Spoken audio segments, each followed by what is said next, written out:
For Yah has not given us the spirit of fear, but the power of love and of a sound mind. So we're going to talk a little bit about the Ba and the Ka and MK Ultra. As I've been revisiting some of my old stomping grounds, I ran into a couple of the individuals who helped me to craft the first MK Ultra in the Hood videos, and I felt a need to revisit this, as there are still some issues that I see not only those individuals still suffering with, but others in the community as well. And so I believe that this is about time. And I was also inspired by a internet radio program where they had some things right and they had some things wrong, as you usually find. And that program was called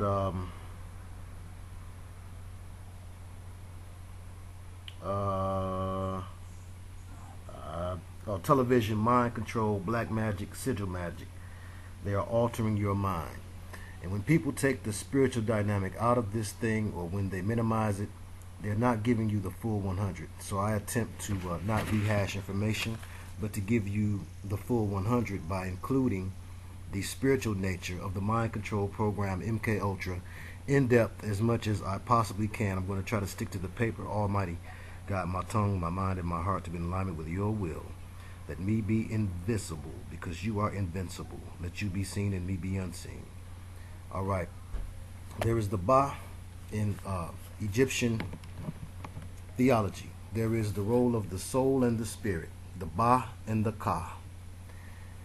And you'll find those as syllables that are used in a variety of words. The Ba, found in a lot of words, Eastern words, as well as the Ka. And we're not going to focus so much on that as much as the relationship between the soul and the spirit and the importance of the two to MK Ultra. We learned it from the gods, spirits and demons. Now there are some who have a hard time coming to grips with the fact that yes, the Egyptian mysticism system, or the Egyptian mystery religion, is the religion that the Illuminati have used for some time now to keep people confused for some time now. And because a lot of us have been under the impression that if it's from Africa or Egypt, or if it's from our culture, whatever culture you may be from, if you believe that it's from your culture, you have a harder time believing that there's anything wrong with it. And that's a little bit of self-centeredness and a lot of pride. And pride will cause you to have a blind side. I've said it before and I will say it again. So let's look at the occult military complex and the real magnum opus, the great work.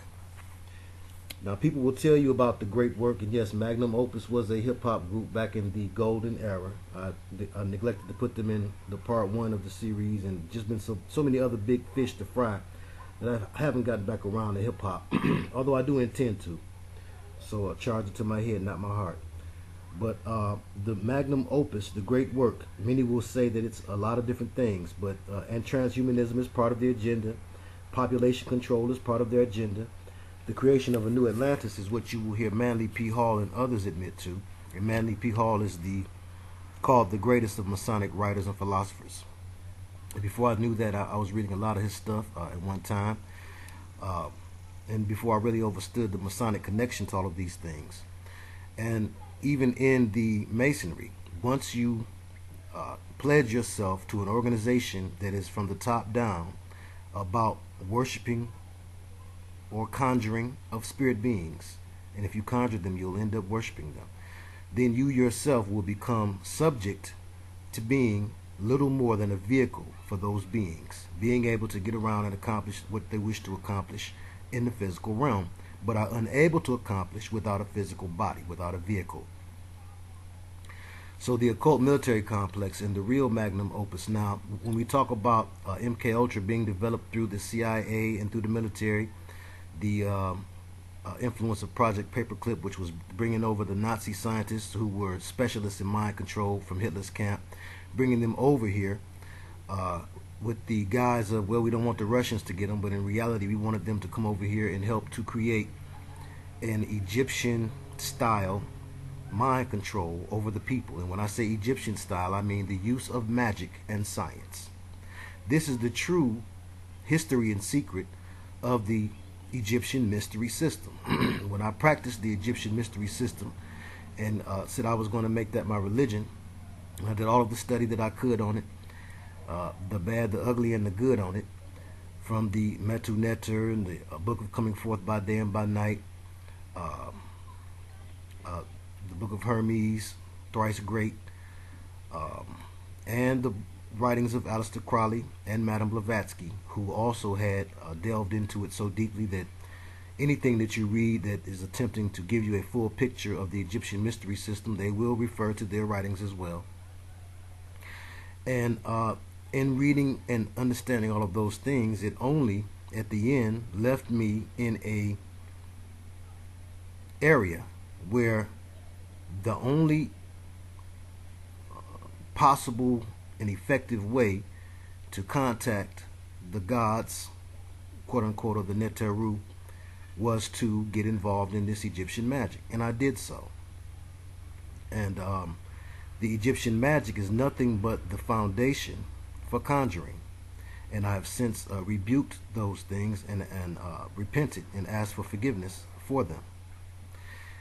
And so do feel comfortable that my goal in doing this particular teaching, in this presentation, will be to show you the deception in it, my brother and my sister. Those of you who are still in and of the belief that, well, it was ours, so we need to take it back. And I've heard that said so many times for so many years, and I know the people that have tried, and I'm telling you, their minds are fried. And mine would have been fried if not for the fact that there is a higher power, outside and inside, and that higher power protected me from things which I knew not. So it was not by my own might, not by my intellect, not by my strength, not by my love power, which you will find a lot of things that are bathed in New Age will say that. This is an indicator of a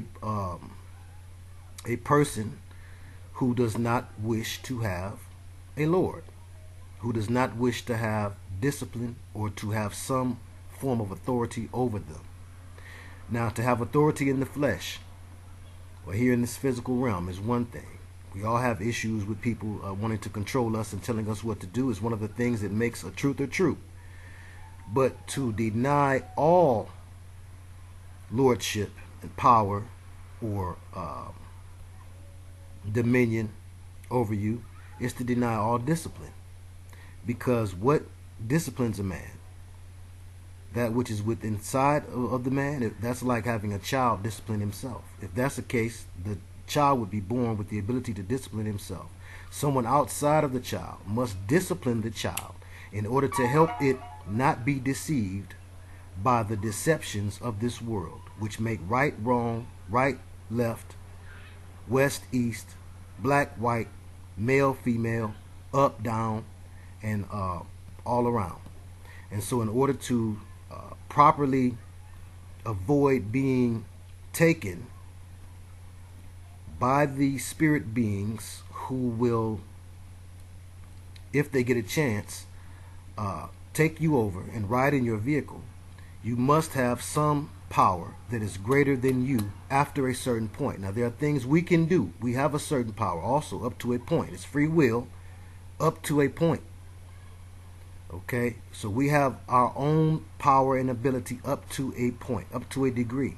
Then once you pass that degree, remember, everything that the devil does is a copy of what the Most High does. Once you pass his degree, then you go to Lucifer. Well, once you pass, and that's once you pass the 32nd degree in Masonry. The 33rd degree, they will tell you about Lucifer. Well, once you pass a certain degree in studying to show thyself approved, show that you are a workman who need not be ashamed, rightly dividing the word. Once you pass a certain degree of studying on your own, reading through the box of books, trying to find what has been left behind, the breadcrumbs that have been left purposely to lead you along a particular path of enlightenment or knowledge or so-called wisdom. Once you get to a certain level, you will find that you will come up against things that defy your logic and your scientific thinking. That's what had to happen for me. I believed, and I would tell people, that my logic and my scientific thinking, my mind, enables me to eat what I want to eat say what I want to say. I didn't mind cussing, do what I want to do. And you know, I might slip one every now and then because I am still in this skin. But if you notice, I've done all of these presentations devoid of that, what people are offended by, what they call vulgar language. But once you get to the highest heights of your knowledge, you will bump into something much older and wiser than you. And that's even in the demon Zions, or in the dimensions that you will eventually cross by way of your mind, by way of your thinking. Once you cross into those dimensions, you will find malevolent intentions. You will also find benevolent intentions. But the first thing to challenge you, if you're not covered by the will of the Creator in your journey, the first thing to challenge you will be the malevolent. And I was allowed by the true and living to be challenged by malevolent forces, unseen and unclean. And those forces could do things that were outside of my scope of reality. I was taught that spookism was all belief in spirits was about. And that is a lie. And I do believe that that's a lie more than it is a misconception. Because by now, there's a lot of information out here, and I don't believe I'm the only one, from people who have testified, and you can either say I'm a liar or I don't know what I'm talking about, or you can give me an ear. But people have already testified as to the fact that there is a spirit realm, and the spirit realm gets busy on a level that defies physics and science as we know it. So the occult military complex is about the United States government seeking to use that realm for weaponry. And that's really what MK Ultra is about. When people simply talk about the shattering of the mind, or when they simply talk about DID, dissociative identity disorder, and they leave it at that, they're leaving something very important in the back. And the importance is to clear your mind, or to get you to become mindless, is key to being possessed. Most people are quote unquote possessed or entered into by extra dimensional beings once they have entered into the trance state. Now, the trance state can be induced a number of ways, and we're going to look at some of those things. Hopefully, if I get through all three of these papers, this may be 3 hours long. Somebody frowned, somebody smiled. Thank you for your smile. Every once in a while, somebody got a smile. All right, so the Ba is the soul and the Ka is the spirit, and there is indeed a difference between the two. And the testimonies of different individuals who have been through the MK Ultra program help to justify my position on that, and I hope to make that especially clear. So the soul is the image and the likeness of the Most High, who breathed life into man, and it is unchangeable. This is why it must be given over, they say, or sold, they say, to the music business or Hollywood, or to your corporation, or to the drug that has you under control. You're able to lease out your soul a number of ways. Now, it is my contention, and other people have different points of views, and that's okay, but it's my contention that no, you cannot truly sell your soul, as I believe Pac said in the interview. But you can allow for your spirit to be overtaken, and this is the difference. The spirit is more your personality. It can be copied. It can change. It's changeable. Oh, well, you know, yesterday I was in bad spirits because I didn't hit that number. Or you know what? I was drinking that Hennessy and I wasn't feeling no pain. You was in good spirits, drinking the spirits. So there is a difference. Soul and spirit, the part of you like God, the unchangeable, the soul, versus the nature and nurtured ego or personality. Team spirit, or I'm in good spirits. Spirits change. And they change because your brain is like the dial of the receiver. Call your brain the receiver. Your thoughts are like the dial. You can change the way that your brain waves are operating and the way that you're vibrating based upon your thought process. Your thought process, like Goody Mob says. Now, Agent Smith, the movie Mr. and Mrs. Smith, starring Brangelina, Brangelina, and thank you to Ty Black for suggesting the movie Branded, which I really enjoyed because I did overstand it. but True Lies, Total Recall, The Matrix. These are some movies. Let me write The Matrix down. These are some movies and examples of pop culture mimicking and making analogies to this very theory that spirit can be copied. Agent Smith, if you recall, and it's interesting what they call him, Agent Smith. Smith being, you could say, well, that's a term for like anybody, but you have ironsmiths, you have goldsmiths, and you have arrowsmiths. You have those that shape things, and they're called smiths. But Agent Smith was able to shape individuals because he would reach into the individual upon making contact with them, like as exemplified in the movie Fallen. And once he made contact with the individual would themselves become a copy of him. And this is what happens after so long of allowing for a walk-in or an extra-dimensional entity or a demon, a spirit being, an ancestor, to walk in and out of you. After so long, you will become as that demon, as that extra-dimensional, as that ancestor, as that spirit being. And I'm using all of those different terms because this is an all-encompassing project. They take believers and non-believers alike. And again, it's part of the chessboard game, black and white, to try to divide us and keep us from seeing the other's sight, the other point of view. And it's wise for you to remain well-rounded so you don't become a square. And Masons are called squares. They're no longer well-rounded. They will be forced into a box where they will owe the very spirits that they tow. They will owe the spirits that they begged and pleaded for. They will ask for these spirits by way of coercion by the worshipful master and other brothers in degrees who will oftentimes want you to get in so that they can trade the thing that's in their skin for you, so they hope to become themselves again. But in this whole dynamic, it's important to, in order to get free, you're told to give somebody else up. And this is the whole dynamic and analogy behind the sacrifice theory. Why people say celebrities sacrifice their children or their loved ones. You're told that the spirits want a sacrifice, and that's because they're demons. They were once called gods, going all the way back to the ancient time of Sumeria and Kemet. And as you see exemplified on the Temple of Hathor, you will see long and lean serpentine beings kicking it with the kings and giving them things, and the kings in turn giving them things. And that's the trick bag exchange. That's something that Dr. York was designed to bring, perhaps because at one time he believed it. Now once you get to a certain level in that practice, you will find that you were deceived. And once you find that you were deceived, a lot of people end up feeling awful grieved. Please believe. Somebody believed. But so what you'll find is, all throughout history, the dynamic of people trading things with and to the spirit beings. The song Silver Shadow by Atlantic Starr is an excellent example, and I've said that in a few videos, and I'm going to say it till everybody listens to it. Because if you listen to that song, and of course we pray over things, we don't run away from things. We pray, we don't run away. If you pray, you'll stay. If you fast, you'll last. But and you know, I know there's people who don't believe in prayer, and that's okay. You will by the time you come out of here. But you know, you ask for protection.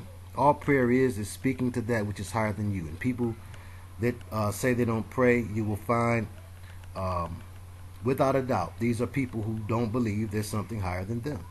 And that is a presence of a great and powerful ego, called ego or spirit, called from the Nile, called the Nile. And that's no coincidence, that's coincidence. Because it was in the Nile, or in the valley of the Nile, that you found this practice most practiced by the royal families at the time, the bloodlines at the time. And the whole practice that you find the queen and her rusty dusty butt and the rest of them following behind is the practice of the ancient Egyptian kings, who believed that they had a divine right to rule, the same way that that old fool and the rest of her crew believe that they do too.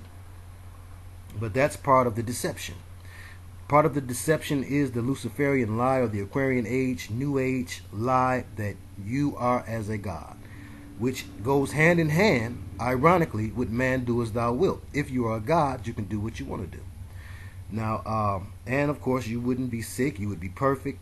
So transhumanism comes into play in that way, because there's no way that in the physical you can be a God. Because if a 44 come out that barrel, it's going to tear a hole in you, and you're going to have to go to the spittle and sit down for a little. So when people tell you that man is God, you should look at them awful odd, like they got two heads and two necks. But a lot of people want to believe this because they do not wish to have any responsibility to anything higher or greater than themselves. Anything that they could imagine can watch them doing dirt behind closed doors. That's another reason why oftentimes Boule members and Masonic order and fraternity members, they are caught up doing homosexual acts, and then they're told that those acts will be hidden.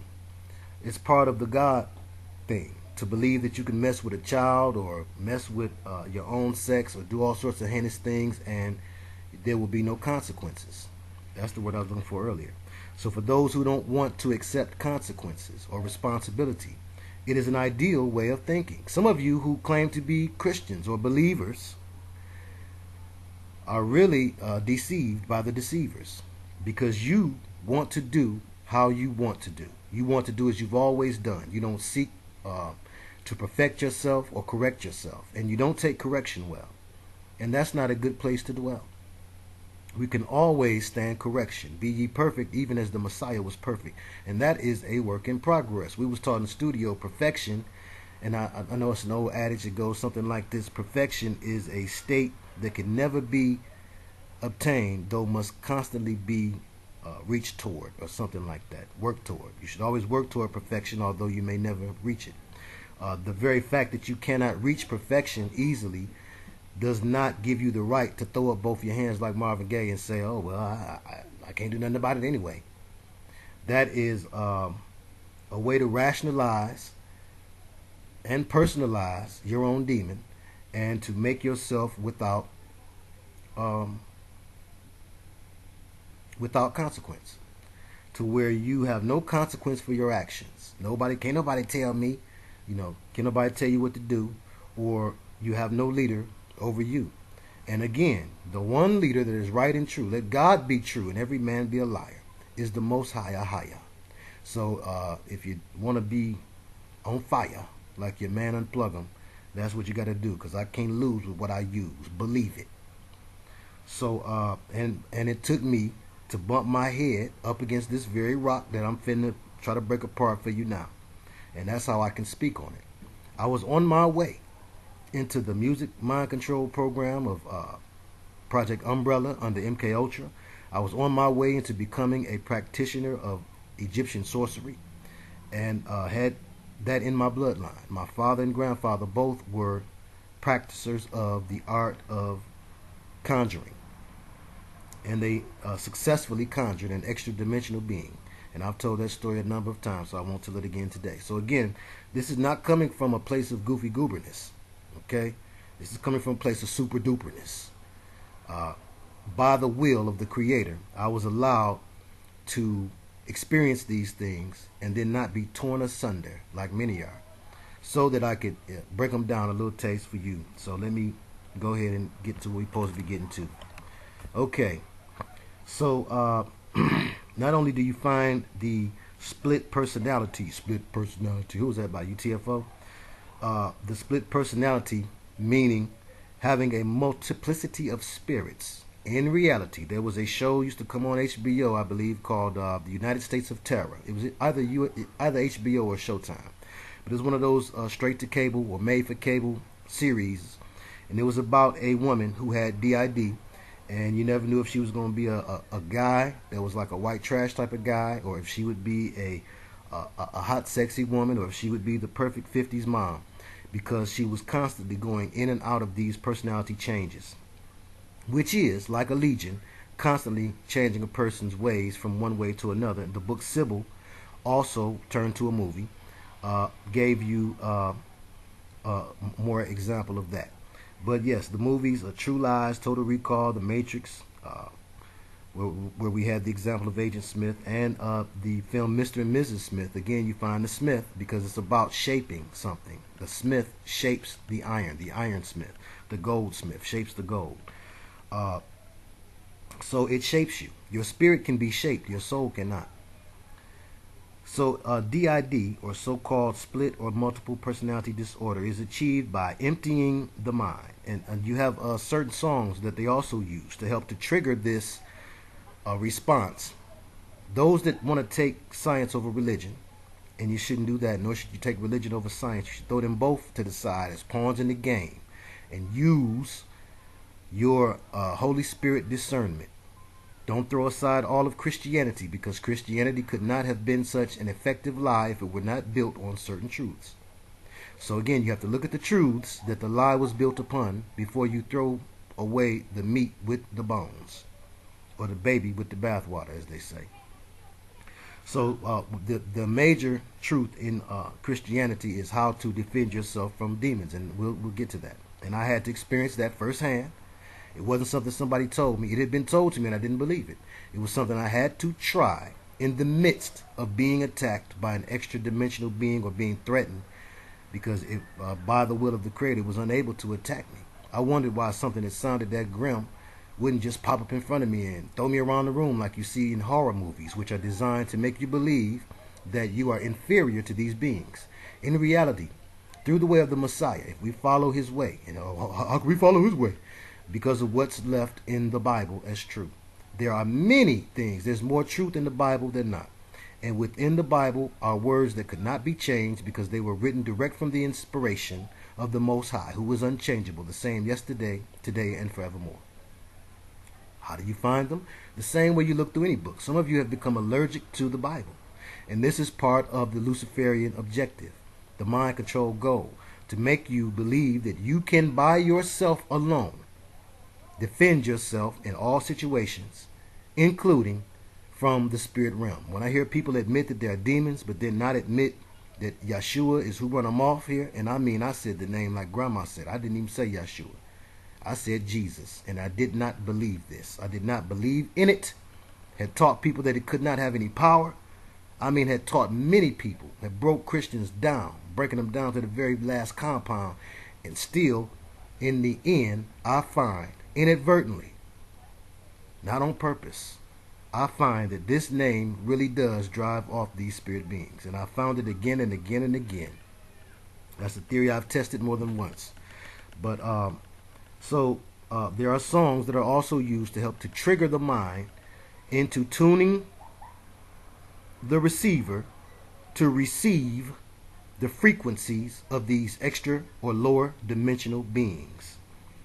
And some of these songs are sung by singers and performers who don't really deserve to be called singers, some of them, but great singers too, like Shaka Khan and Vesta Williams, because the devil likes the very best. Many singers have given ode to these realities of which we speak. How your mind can be split up and many personalities can be in one person, like in Shaka, I'm Every Woman. Look at the video. You got to see the video. There is an old video for that. It's old school, but look at it and you will see the analogy of duality. Also, once bitten, twice shy.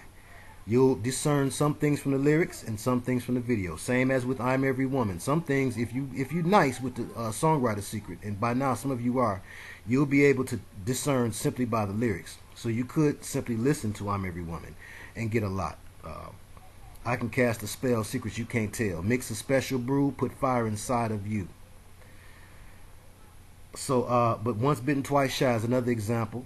And we know about how Vesta died an untimely death. Perhaps that's related to her outcry in the song Once Bitten, Twice Shy. But look at the video. You'll see lots of symbolism in the video. The banana symbolism, symbolizing mind control. How she says that the doctors keep telling me. So she's going to these doctors who, just like in the original Rosemary's Baby, the doctor was in on the whole satanic thing. Matter of fact, he was a part of the coven.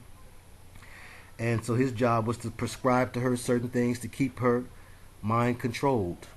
And those of you who take psychotropic medicine, we'll get down into that too. whether you take it for recreation, to wreck creation, or whether you take it because it was prescribed to you. Either way, it's to wreck creation, and it's to destroy you and to open up your mind to be overtaken by demonic beings, called by some the jinn, called by others extra dimensional beings, called by others the spirits, and called by the game goofiest the ancestors. Oh yeah, the ancestors. The ancestors coming to me. Okay. These demonic entities are thousands of years old, and they overstand the difference between spirit and soul. Though they cannot copy and duplicate the soul, they can copy and duplicate the spirit or the personality of your dead and gone loved ones. And they will do just that in order to fool you into allowing them in and out. They'll do whatever they got to do to come in and out. They will become beautiful women or handsome men if that's what turn you on. Shame on you if you're a brother. But they will do whatever they have to do. They will offer you trinkets, which is all jewelry and different things are. And many of these stars, they wear the trinkets around their necks that are made of the very same conducting metals that are used in demonology, in conjuring. You must have certain metals. So in certain songs and also in the evidence of certain stars in pop culture, you see the dual names. This is also exemplary of individuals who have two in them. Hope you don't have two in you. And though there are many ways to try to get us on that level and on that status, believe it, we're going to run through a lot of those. Whispers songs by the Whispers, who ironically have twin singing lead singers. The lead singers are Scotty and Walter Scott. Yes, Scotty Scott. Again, a duality name and a twin. Have mercy, once again. And the song You're Always on My Mind, which I believe was Elvis, but was covered by Willie Nelson, who a lot of you look at as, oh, well, Willie, Jesse Ventura. And, oh, boy, oh, boy. Some people never learn. High profile. Lots of exposure. You need to look twice at them and put out that dozier, because it'll mess up the way you see things, believe me. Never has my mind been so clear. I feel like Bushwick Bill without the Everclear, ever so clear. So emptying the mind by different practices, mind control, yoga, meditation. My astral projection was triggered by trance, not by chance, also through trauma. Yes, I had an astral projection, and I had put myself into a trance state by emptying my mind, going into deep meditation like DJ Premier. And I projected from out of my body, which is just a way of the demon beings lifting your spirit out of yourself and attempting really to get you lost in the sauce, to take you somewhere where they can hop on your back when you come back down. That's the goal. Sorry, mind control, spirit control, and eventually the soul. If your spirit becomes so inundated and controlled by these beings, then the next step from their perspective is that you will be able to give over your soul. You will willingly sign your soul away. There are ways to do this by ritual, but in reality, because the Most High cannot be sold, and your soul is nothing but the spark, as in Genesis it was said, we were made in His image and likeness. That's the part of you that's like the Most High, not your spirit. Some people got a bold spirit, but the Most High still made them. The spirit is part of their nature and their nurture. They may have a bold nature. Their mom and daddy might be awful evil or mean or condescending, or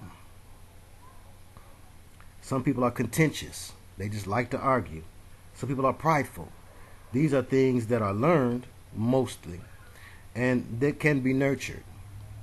Nurture means the way you were raised, the way you was taught in your environment. The nature is what they say, how you come out. So when people talk about what season you're coming out, or what season you're born in affecting your behavior, they're talking about your nature, because it's the way you came out. I guess in a sense you could look at that as a form of nurture, because it's the way that you were taught by the vibrations of the world on that day. But nurture is generally thought of as the way that you were taught scholarly things, or things involving academics, like your alphabet, or the way you were raised to maybe give to the poor, or to be a charitable individual, or to be a stingy individual, or all of those different things involve how you were raised. Whether you're moral or not. That's part of your nurturing. It should have been part of your nurturing. What your mother and father teaches you, they call the mother the nurturer, but both mother and father have to nurture in order to have a well-balanced child, a well-rounded child, and not a square. Like many of you squares out there, and I'm going to call some names before it's all said and done. I feel it. I'm getting riled up. Have mercy. And no, this is not passive aggression. This is real aggression, because I'm angry with the wicked every day, and I hate evil. As the Most High said, Jacob have I loved, and Esau have I hated. I want to be like the Most High. Have mercy. That's what Lucifer said before he fell. I cannot be like the Most High. However, there is a spark of the Most High within all of us, and it's called the soul. So the goal of mind control is really possession.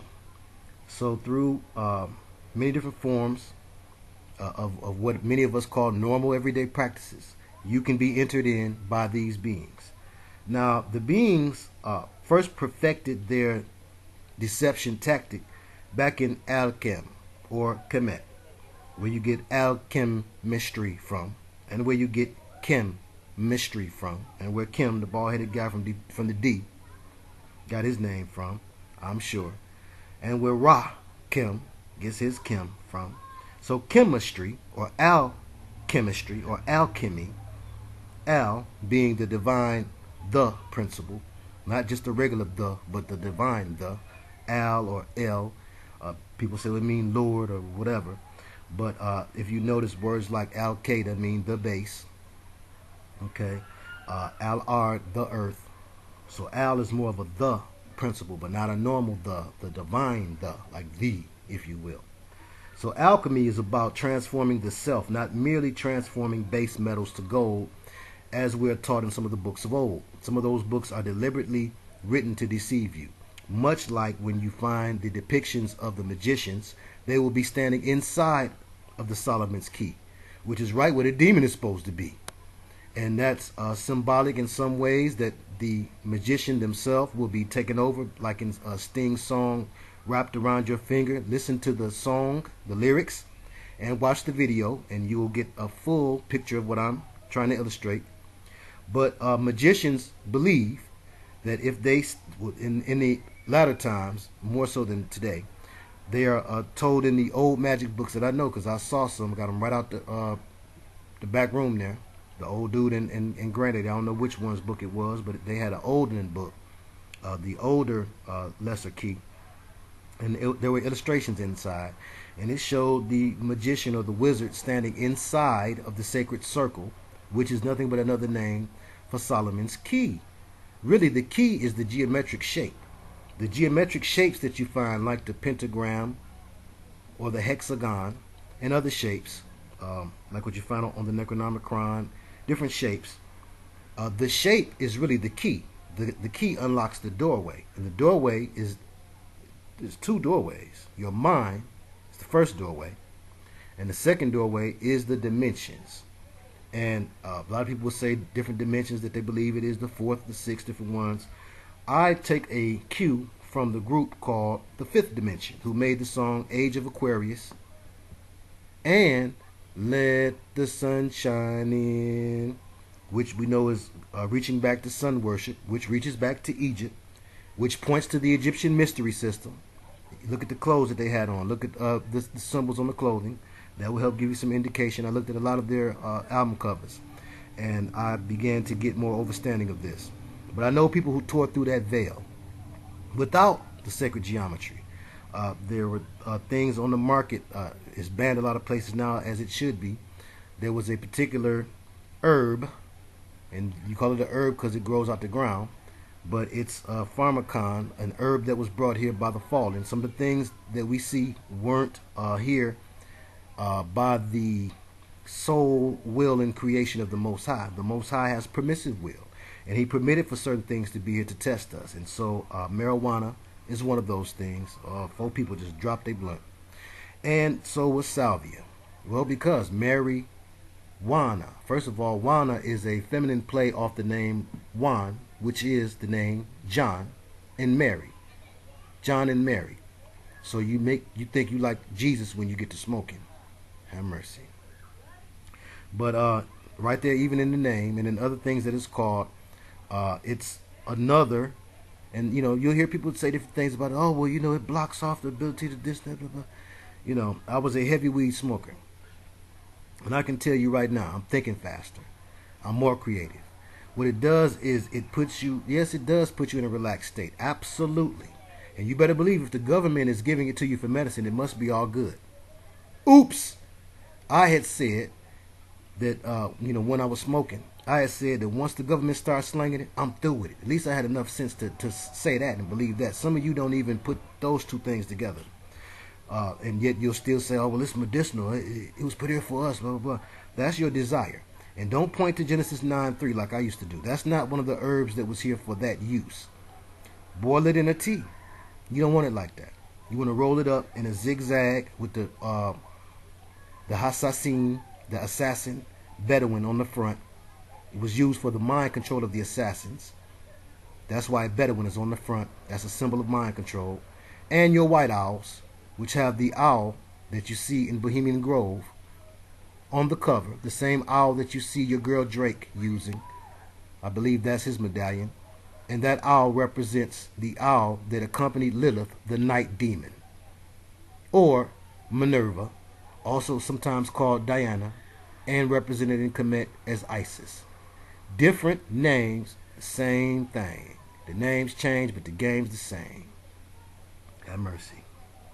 So gold and some other metals are used for conducting and conjuring. I was stopped short of doing a couple of workings that I wanted to do because I ain't had no gold. And this is part of the reason why in the golden era of hip-hop, you saw the Conscious Brothers. Because in that era, you have consciousness came in right after people wearing the gold cables. And yeah, you had the Me, Myself, and I, which was a way to switch you from one form of mind control and possession to another. From a base form to a more easily controlled form.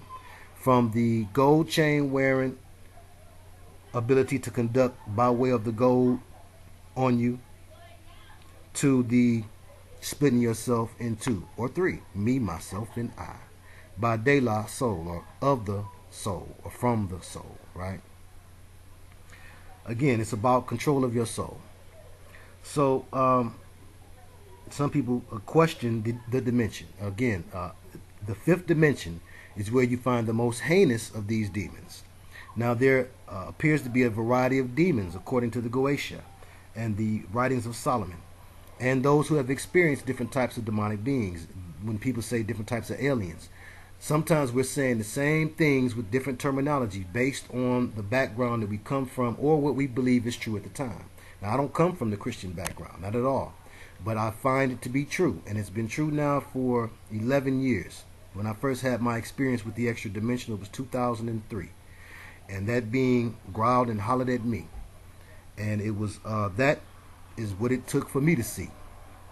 That Jesus is a real G. He's the real deal. Holyfield, believe it. And that was the name that I called out inadvertently because of what I was reading. And that thing backed up off me, and it shocked me that that name worked. So it wasn't my mental projection of the name or nothing, because I didn't believe in the name. I wouldn't have been reading it if I hadn't been clowning on somebody. The very same person I was on the phone reading this to in jest had something down deep in their chest. Oh, yes.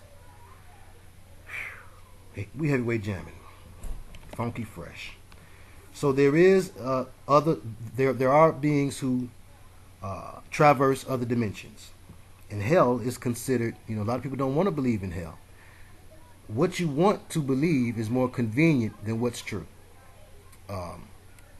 What's true sometimes can make you uncomfortable if you're fearful. But Yah has not given us the spirit of fear, but the power of love and of a sound mind. And be you transformed by the renewing of your mind. It's the mind that causes the transformation. So we're going to get into that too, because possession and transformation go hand in hand. Transformers, something looking like one thing and being another, or having another inside of it. A vehicle with a living being inside of it. That's what your body effectively becomes when you become one of the empty bodies of the Masonic Lodge, like some of you are, because you want to live large. You join the lodge. You want to live large.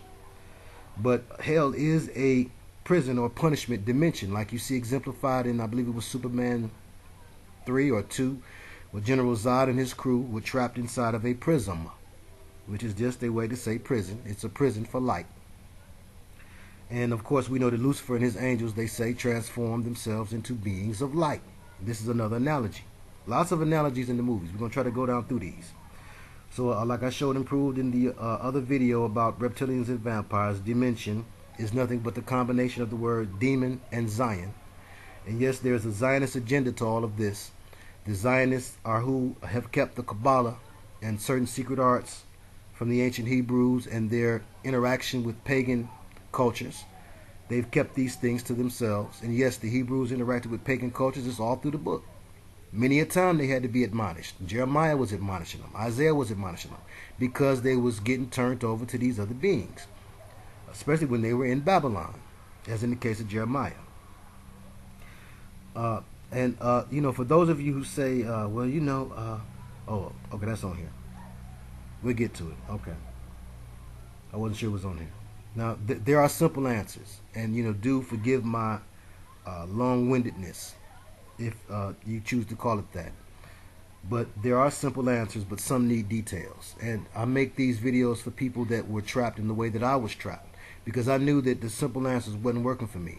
Grandma saying, well, thank God for Jesus, didn't do nothing but give me disdain for the Messiah. Yes, it did. It used to get on my nerves to hear her ability to just let go and just believe something you can't see. And for me, being raised up in the disciplines of the nation and the 5% nation, spookism was all I thought that was. You know, you believe in the unseen, you believe in spookism, we're taught. And that's a way that the white man keep you tricked and trapped, which is a lie. Keep you tricked and trapped into not believing that there is a spirit realm. But more importantly, they don't want you to believe that there are demons. If you believe there are demons, remember, one of the devil's greatest tricks, if you've heard in many movies, one of the devil's greatest tricks is to convince the world that he does not exist. Well, if you don't believe that demons exist, they can get down on you a lot better. Some people say, well, voodoo only works on you if you believe in it. Voodoo works on you, especially when you're ignorant. And again, who Yah bless, none can curse. But if you're walking outside of his perfect will, as many of us do, and many of us still will, unfortunately. But it's good to get in that perfect will, not just the permissive will. But if you walk outside of the perfect will for too long, and you go places and spaces you shouldn't have been, Donald Byrd, you will also get hopped in, Donald Byrd. And you won't be walking in rhythm. But yes, indeed, the Masonic Lodge webpage for Detroit, which they say is the largest Masonic temple. It's the Masonic temple where many Masonic entertainers come and perform. So if you want a good idea of who's in it to win it and who's not, just look at the list of people that have come to perform at the Detroit Masonic Temple. It's a place that a lot of people don't even think about the name of it. I didn't think about the name of it until years later, because we've just been so used to, well, that's where you have graduation at, or that's where people hold concerts at. Nobody would even think of the Masonic Temple as an actual place where they did Masonic ritual. And I have pictures and whatnot of the outside of it. I took a lot of pictures outside of there, and I had meant to do a video just specifically on the Masonic Temple.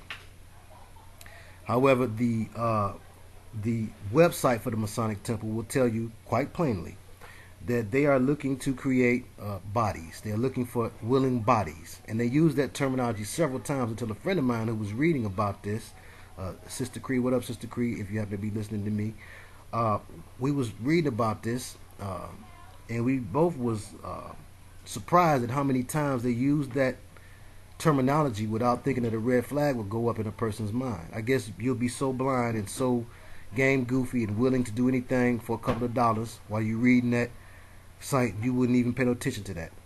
But the admission that they're looking for bodies is the same way as saying that the spirits are looking for vehicles. Your body is a vehicle. And so they wish to have bodies because the intent of the ritual is to hollow out your personality. The same way that they do you in the frat and the sorority. It's to hollow out your personality. The same way they do you when you join the military. It's to hollow out your personality, to make you like everybody else, to dumb your personality down so they can put another one in there. So they can turn you all the way down by way of their rituals. And in the military, you will do rituals. And in the frat, you will do rituals. As well as in the lodge, you will do rituals. And these rituals are designed, some of them designed by Aleister Crowley, in all of those different ways that I just mentioned, not just in the lodge. But Crowley was behind a lot of things that royalty and kings and queens of the earth instituted in all of their different limbs, the different limbs of their tree. In the military, you'll find things from Crowley, as well as in the college realm. A lot of people who are seeking their knowledge in college will bump into many Crowleyan things. College is one of the first places that people who were especially controlled or disciplined or didn't feel like they had enough freedom, that's one of the first places people get that do as thou wilt thing going on. And a lot of your summer comedies, you'll find reference made to, oh yeah, you know, I tried that out when I was in college. And everybody laughs, or the laugh track will play on the sitcom, because it's kind of an inside joke in a certain culture that once you get to college, you're supposed to try out all kind of weird things, right? Have mercy. But yes, the prison or the punishment dimension is real. It is a demon Zion, a place of demons, or a unholy place of demons. And it has been caricatured.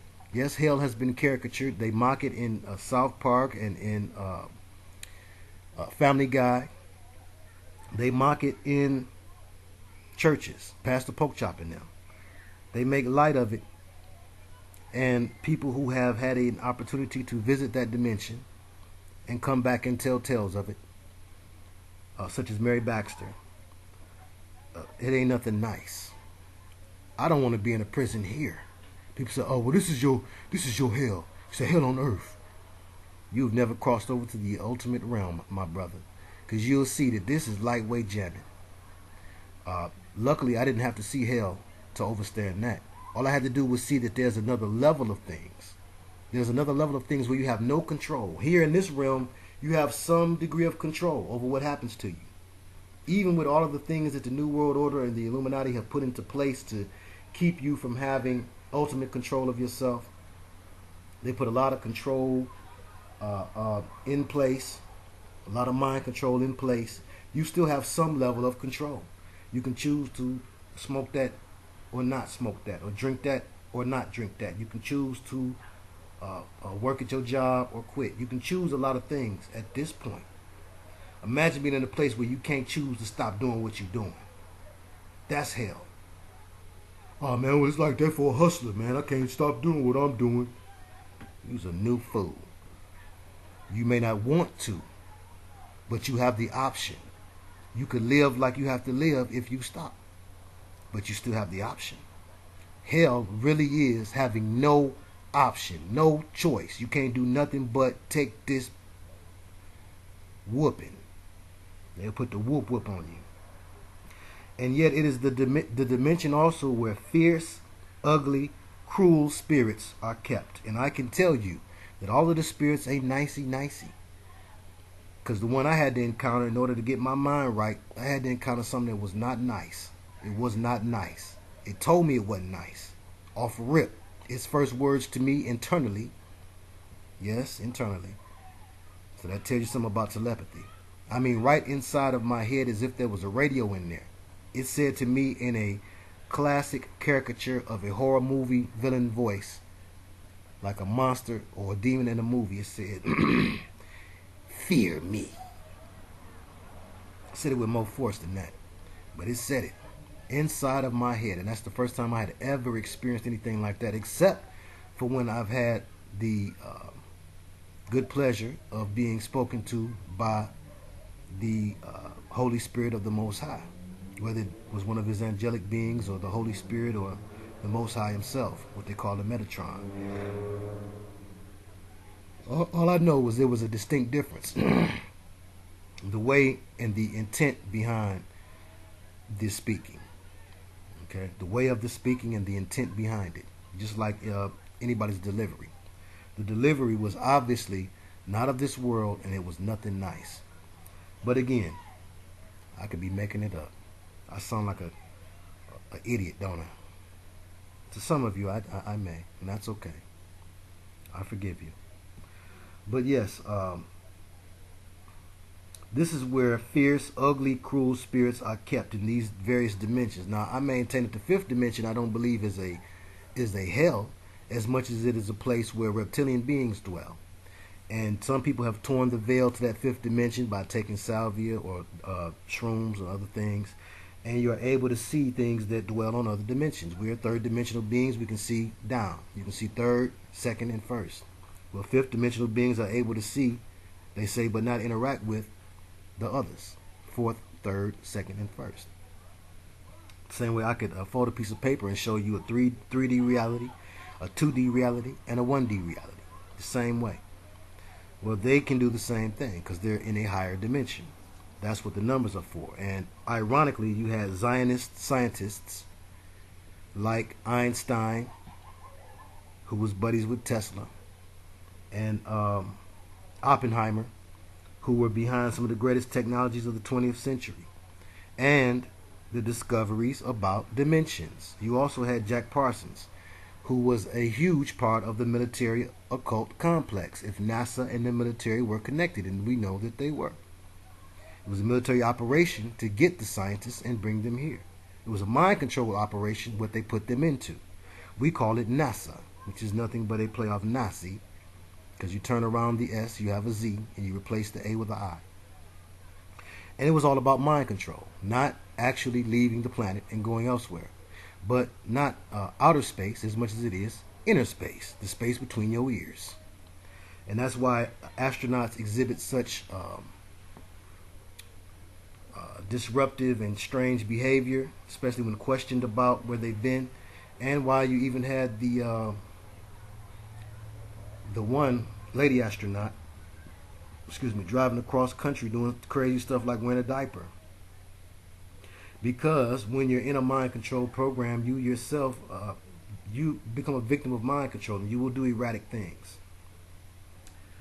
So, yes, the hell dimension, or the demon Zion of so-called hell, has been caricatured, yet it is where fierce, ugly, cruel spirits are kept after the body is degraded, and it's why torture and trauma is necessary for MK Ultra. In order to get the mind to open up, to tear the veil, without the use of a picture of sacred geometry, a sigil, a pentagram or hexagram, you can cause torture or trauma in an individual. When you're using the hexagram or pentagram, you're counting on the ancestral brain to kick in. You're counting on the subconscious to recognize something that it may have not consciously seen before, but that is programmed just as eels or salmon or elephants have ancestral memory. We are programmed with a sort of ancestral memory where some of the things the ancestors did, they say, we do too. I maintain that all of that is still a part of the spirit realm dynamic. And if you input the spirit realm dynamic into your theory, you won't be doing yourself a disservice. You'll really be helping yourself overstand instead of understanding some things, some deeper things, and then understanding it. So SRA cults and religions, when I say religions, I mean your garden variety religions, are a key source of splitting the psyche, opening or emptying, used by serpents on royal families and used by ruling families on their own families and us.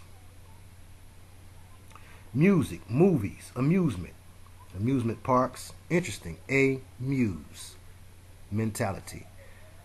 It's like a tone or at one mentality, at one ment or atonement, or develop mentality, devil up mentality.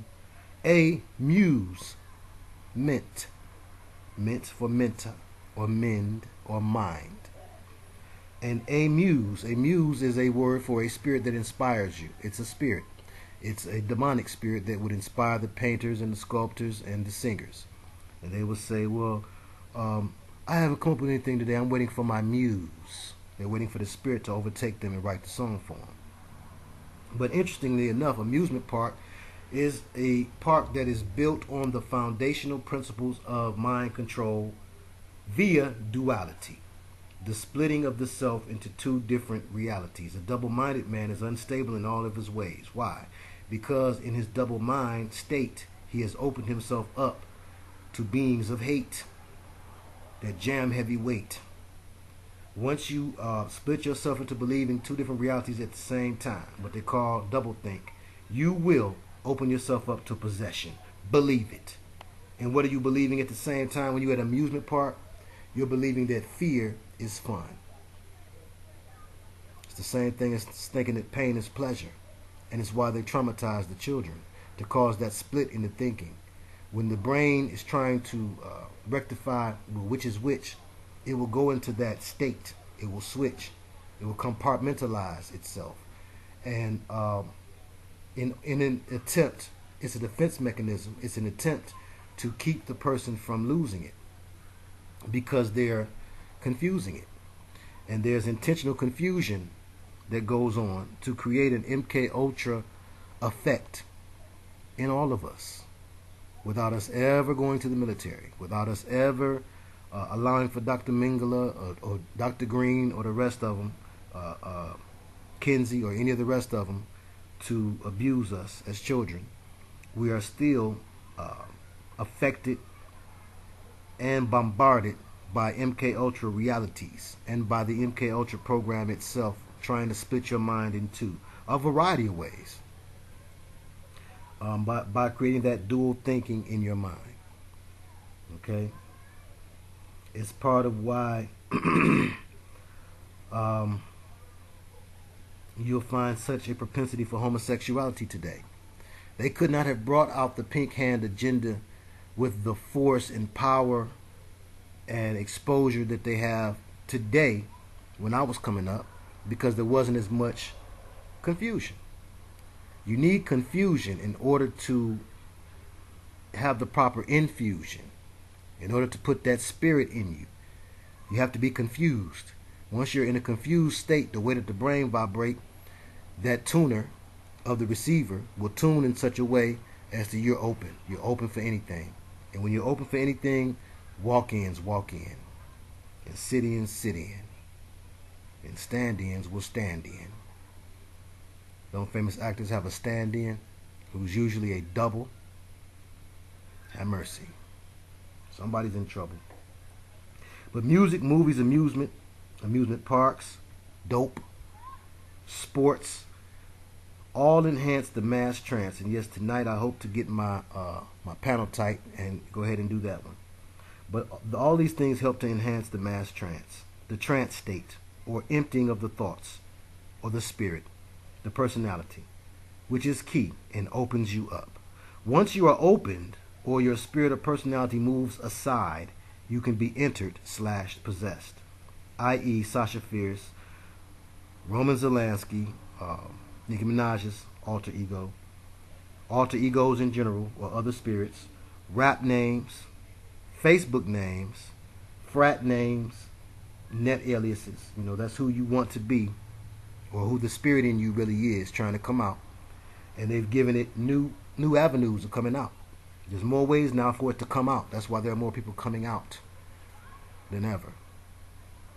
And Jeremiah 1 and 10 says, well, I pit Jeremiah 1 and 10 versus obey the laws of the land. People will say, oh, you gotta obey the laws of the land, because they're scared of revolution. They're scared of doing like the Messiah did and challenging. You have to challenge the authority when the authority is wicked. I'll give you scriptures on it. So don't just sit up and say that. People say that just to cower down, or to tell you not to, don't rock the boat. Rock that mug. Yeshua did. But wicked rulership. I know it's in here. When the rulership is wrong and wicked, you must stand against it. The Joshua generation is here to do just that. Believe it. I'm glad y'all here. Have mercy. Okay. Okay. Rules. Okay. Carrying rules too far. Mark chapter 2, 23 through 27. Okay. There is a way of carrying rules too far. And also, Jeremiah was told to tell his people, don't adapt to the ways of the heathen. Learn not the ways of the heathen. What if the ways of the heathen become some of the laws of the land? That's where we are right now. That's what I'm saying. And this is the new Babylon, where we live.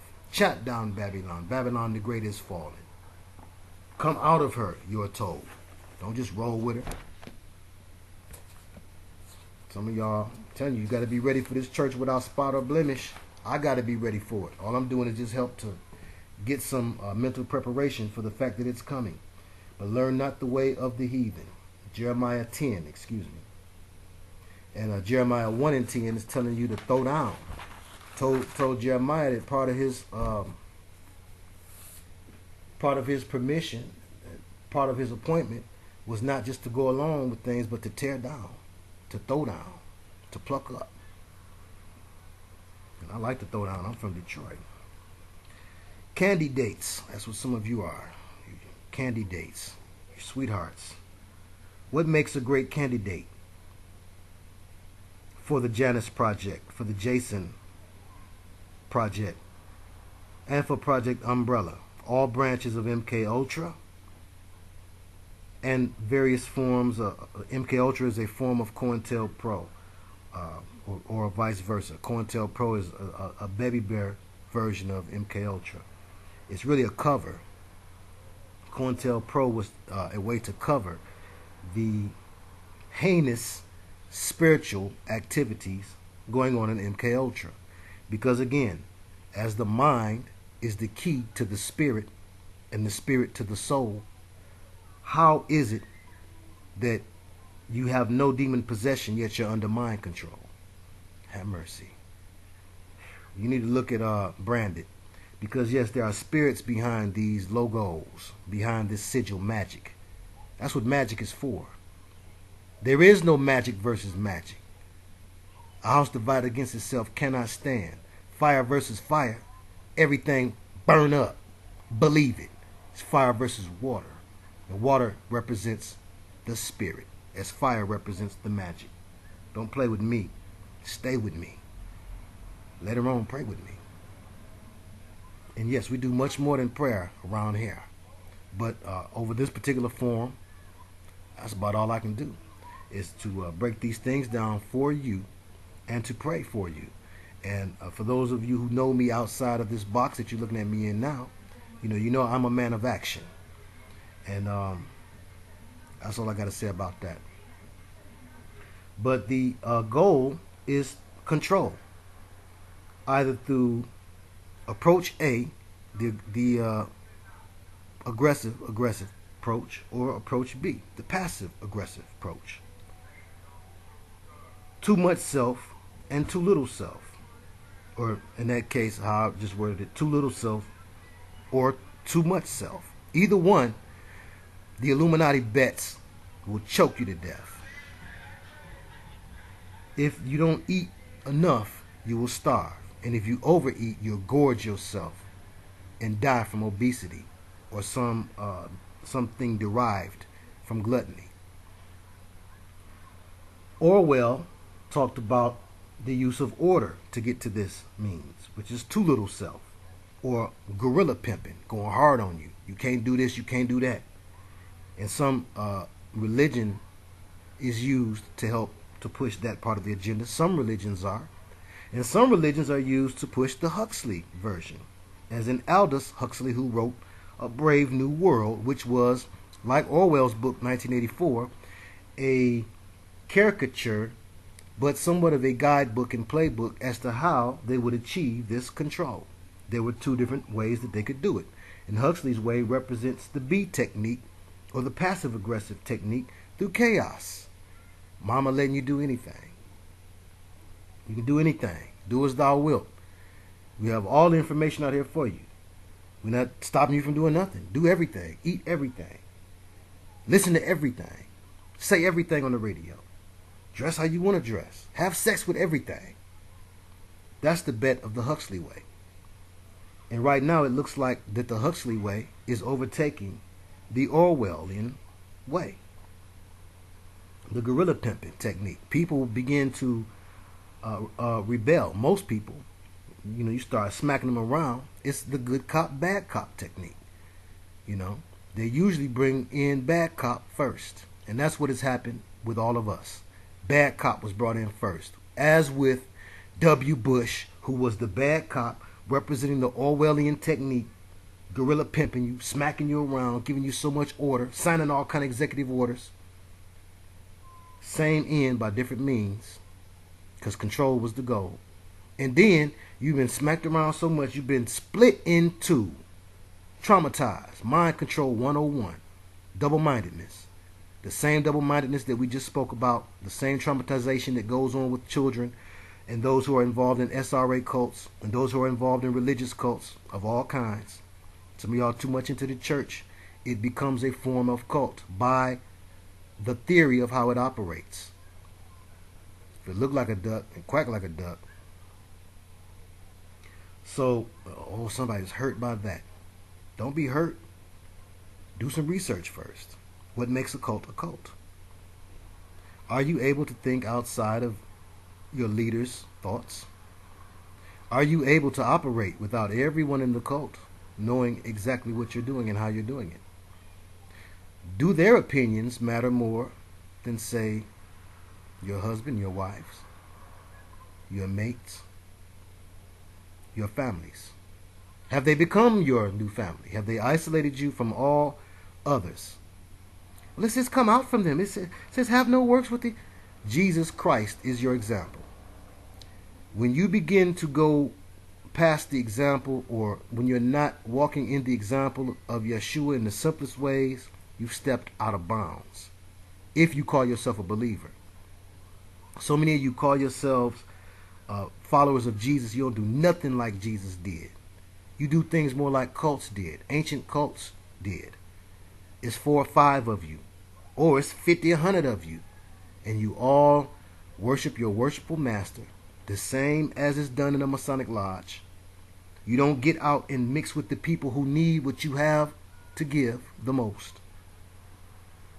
If you are truly a physician, or if you are made in the image and likeness, or follow the example of the great physician, he wasn't hardly never in there. One time, we know he was in there reading. He read.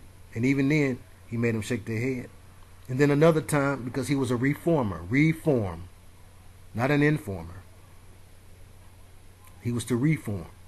And the other time, he went up in there with braided cord. And whooped that in the name of the Lord. So it's a time for that.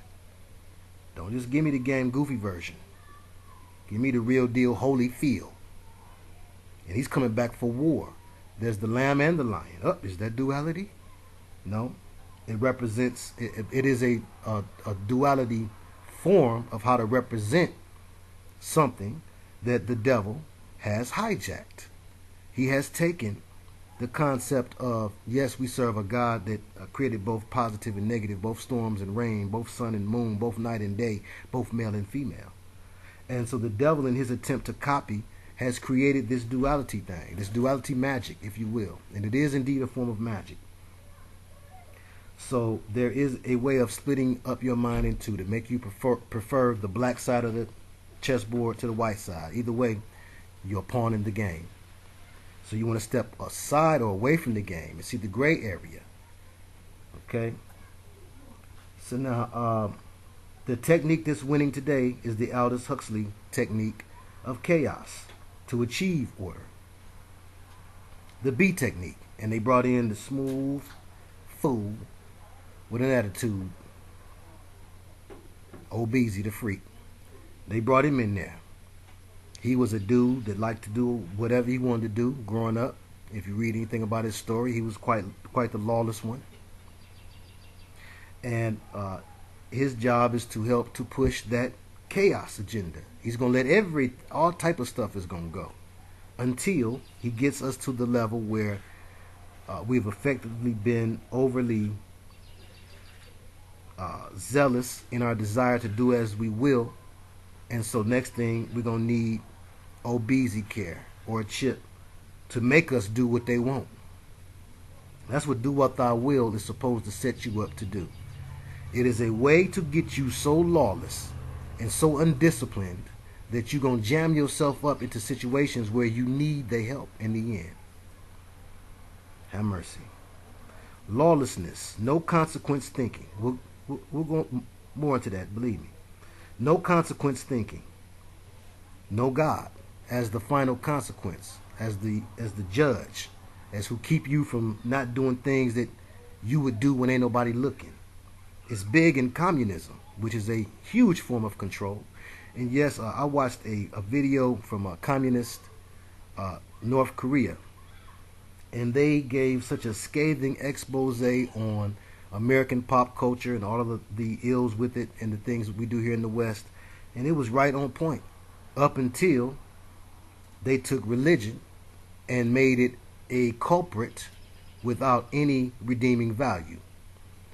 Again, whenever they're telling you to throw aside all of religion in lieu of science, or throw aside all of science in lieu of religion, they're telling you a lie.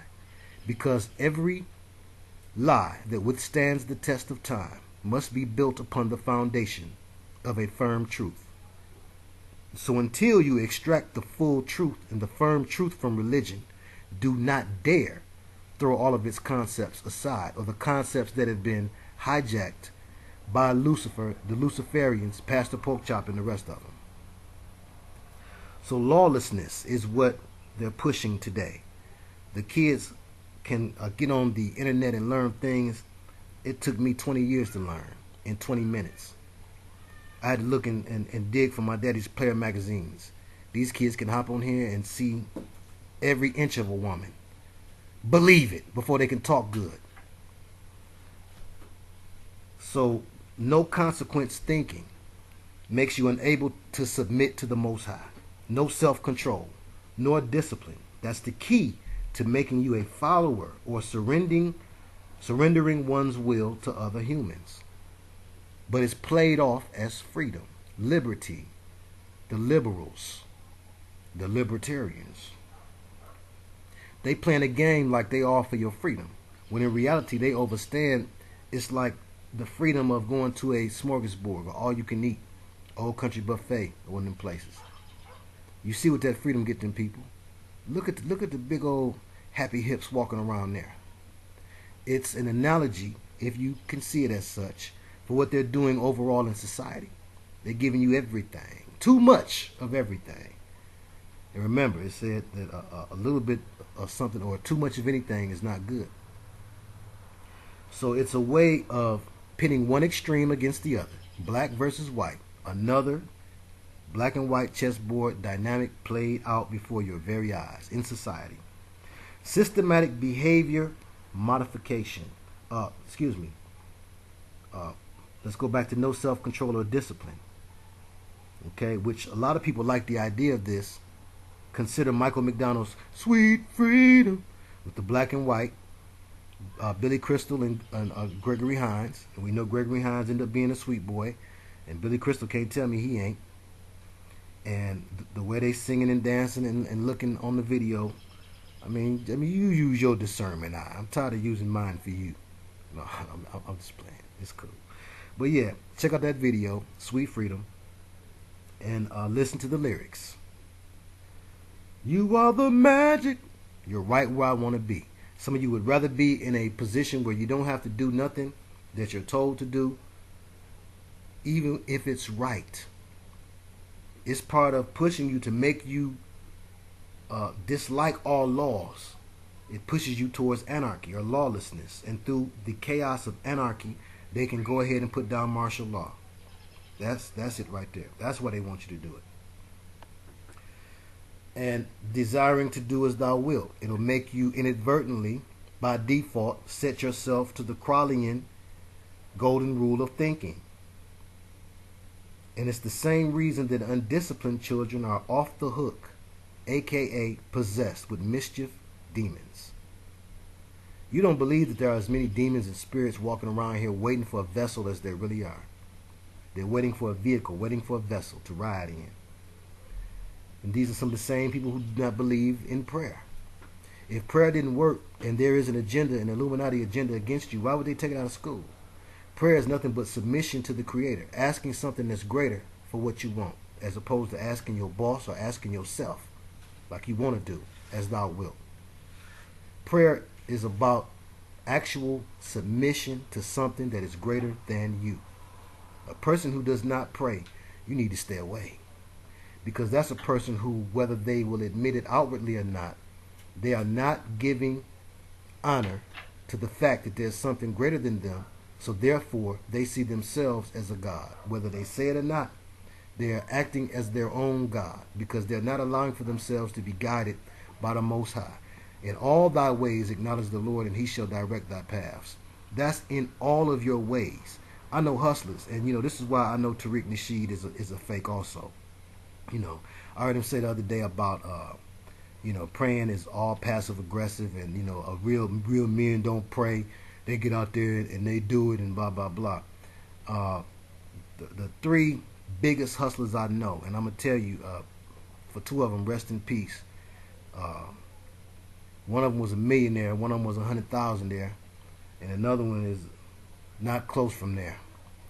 And he's still living. But all three of them were able to give testimonies as to how they would have went down had the Most High not spared them. I mean, and I don't mean snitching to get out of prison type of testimonies. Although I know some of y'all try to say Detroit snitch again. No, I'm talking about real G's who didn't tell, never told, but they was put in situations.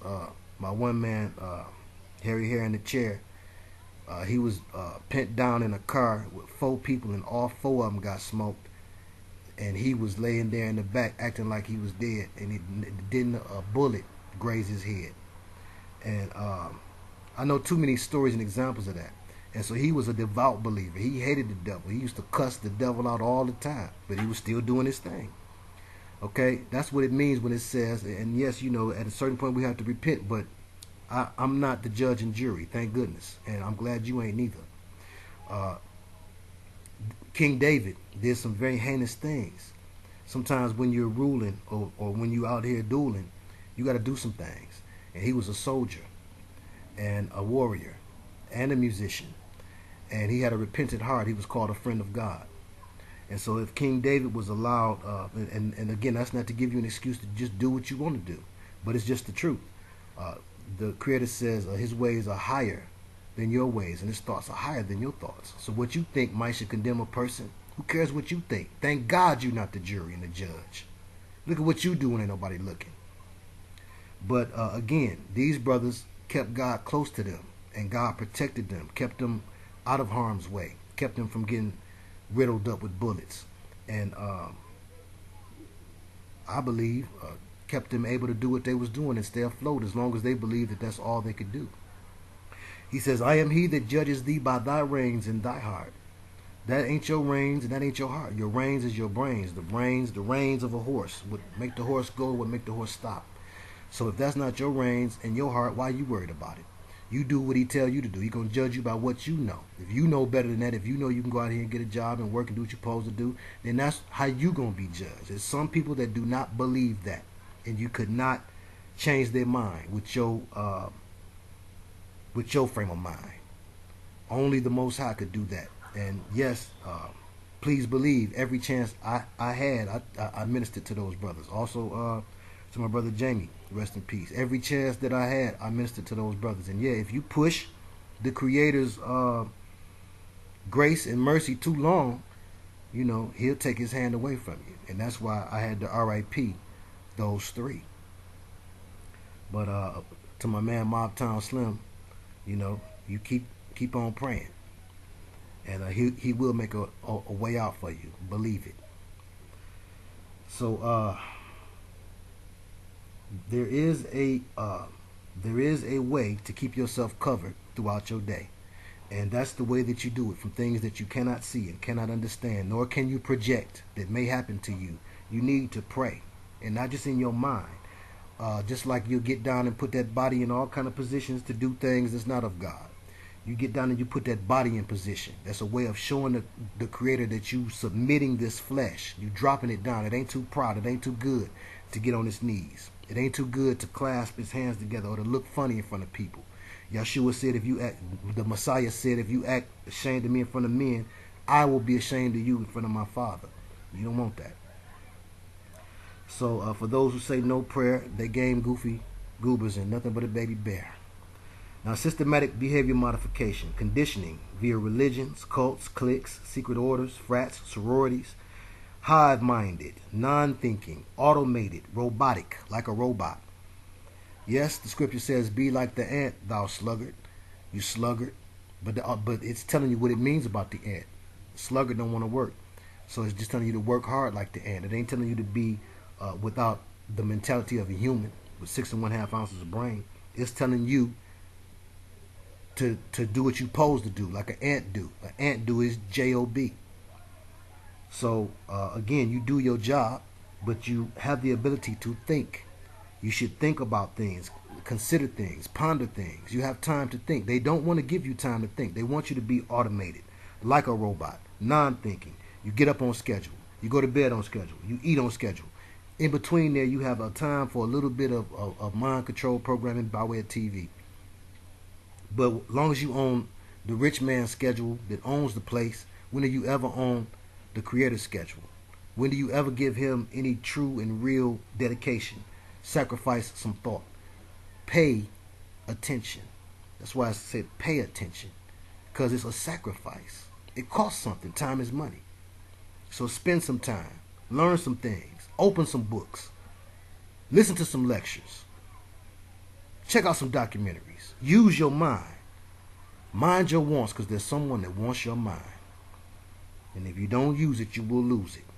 Believe it. And that's the plot. So they want us all to be hive-minded, like reptilians were. If you remember the TV program Land of the Lost, if you're old enough to remember that, I know they remade it, and I don't know how true to the original they remade the movie, because they put, I believe, Will Ferrell in it to make it a big joke. But so you wouldn't take anything about it seriously. But in the Land of the Lost, there was a reptilian race called the Sleezaks, and the Sleezaks were hive-minded. They all kind of walked in a single file, and they all kind of moved with one another, and they thought the same thought. That has to do with the R-type thinking, the reptilian brain thinking, that fuels many of you who are addicted to sports, or addicted to sex, addicted to status, like many of you who joined the frats is. That's what that's about.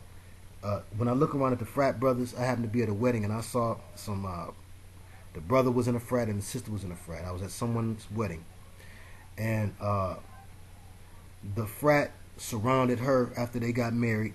This was at the reception later. They surrounded her and they sang, "Oh, my sweetheart, oh, you're my sweetheart." And I thought to myself, how goofy goober all of these dudes look. First of all, before they got up, I noticed, I didn't realize that these dudes was in a frat, but I just noticed, look at all the goofy goobers sitting around here. Wow, all these dudes look like they dressed the same. They all got the same kind of countenance, all kind of, had the same expression on their face, like the way their face was fixed. It was all a similarity to all of them. It's the hive-minded mentality of the reptilian brain, which we all have. Psychology will tell you that you have the mammalian brain and the reptilian brain. And the reptilian brain is what makes you obsessed with what place you in. It makes you obsessed with sex. It makes you obsessed with violence. It makes you obsessed with religion. All of these things are part of the reptilian brain dynamic. And the goal is not to disrupt your reptilian brain. So when you hear that, that's not right and exact. The goal is to pump it up, to turn it up, to turn up your reptilian brain. Okay?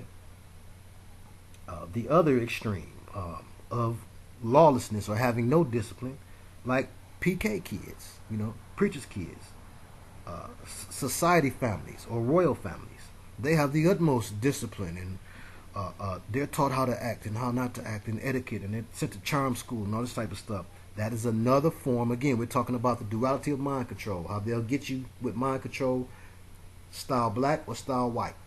Aldous Huxley style or George Orwell style. Order style, by you can't do nothing. Or chaos style, by do what you want to do. Either way, as a parent, if you raise your child either one of those two extremes, you're going to have an issue. That's why it's all about the gray area. And they call it the gray area because, ironically, it's the area that the spirit beings overstand. They overstand that's where the truth is at. And the gray is nothing but a spirit being. He ain't come from no outer space. Have mercy. So, these two extremes feed the R-type thinking of the brain. Okay?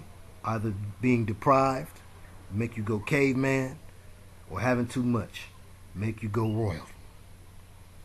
Either way, both of these two dynamics were taken over by the reptilians. The Sleezaks in Land of the Lost, they was kicking it with the caveman.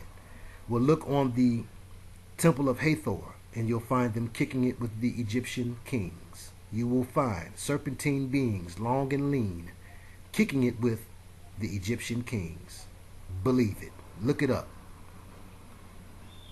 All right. Another thing that makes you a good candidate for these mind control programs: Project Janus, MK Ultra, Project Umbrella, the Jason Project. Are you willing to release your own will in exchange for material gain?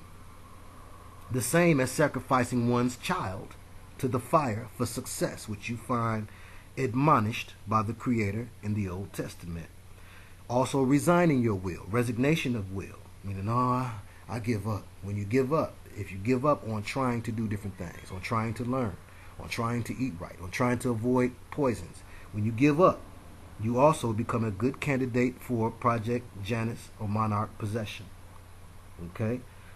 God gave willpower as a gift. He gave you free will. That's your willpower. The ability to choose as a gift. So when you give up your willpower, that's people that's on dope. The crackhead has given up his willpower. So the people that want to sleep all day, they've given up their willpower. I know a couple of people now who every time the going gets rough, they get to snowing. And it's a way of, I'm finna drop out of reality. I don't want to be involved. I don't feel like I'm on status like I should. I don't want to participate. When you don't want to participate in life, you will participate in death. And Nas said it best: sleep is the cousin of death. You become the walking dead, or a sleep walking, which makes you most vulnerable for possession. You are most vulnerable for possession during the 8 hours or so, like a job, that the incubus and the succubus is on their job while you sleep. I believe also that the 8 hours is another thing, another form of gluttony, another form of giving us a rule that tempts us with gluttony.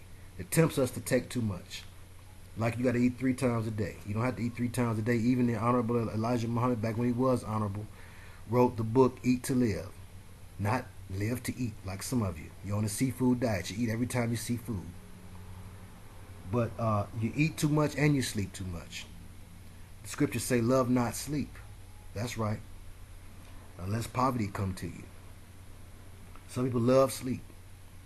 So how many hours do you really need? Well, I can just tell you about me.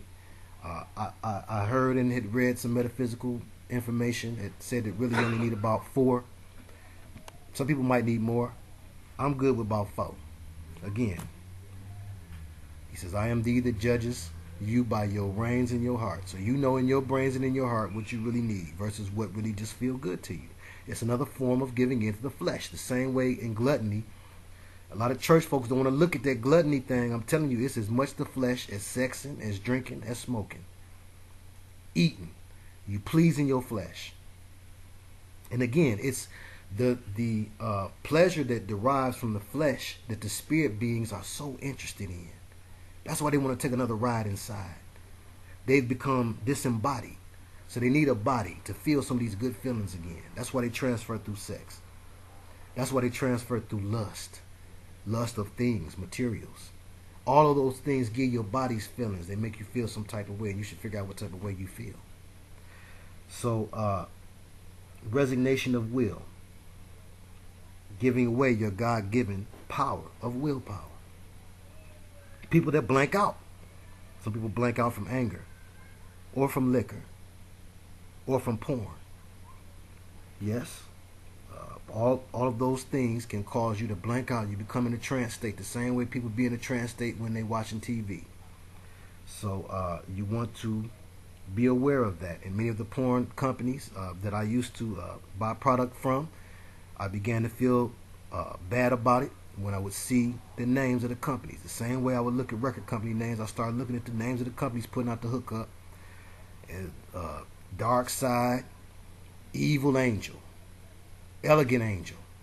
So there is an agenda to get you in a trance state, however they got to do it. If they got you looking at Cherokee in a trance and it's another man getting busy, like Mr. Farrakhan said, that's also a way of pushing the homosexual agenda. You're not supposed to never see another man doing his thing. And some of you in frats, you've seen it too much. But you're sleeping too much, keep you in a trance state. And people that do not question what they intake or who dislike raw reality. They're also in a trance state, a self-induced hypnosis by being too much of a goofy goober about life. They don't want to accept things that they dislike. The rawness of reality is something that they'll run from. And they do not question the things that they intake into their gates, their eye gates, their ear gates, their nose gates, and their mouth gates. And that's right, even for the perfumes that we smell and the incenses that we burn.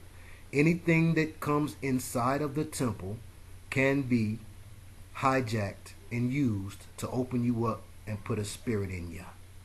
Believe it. So watch what comes into your gates.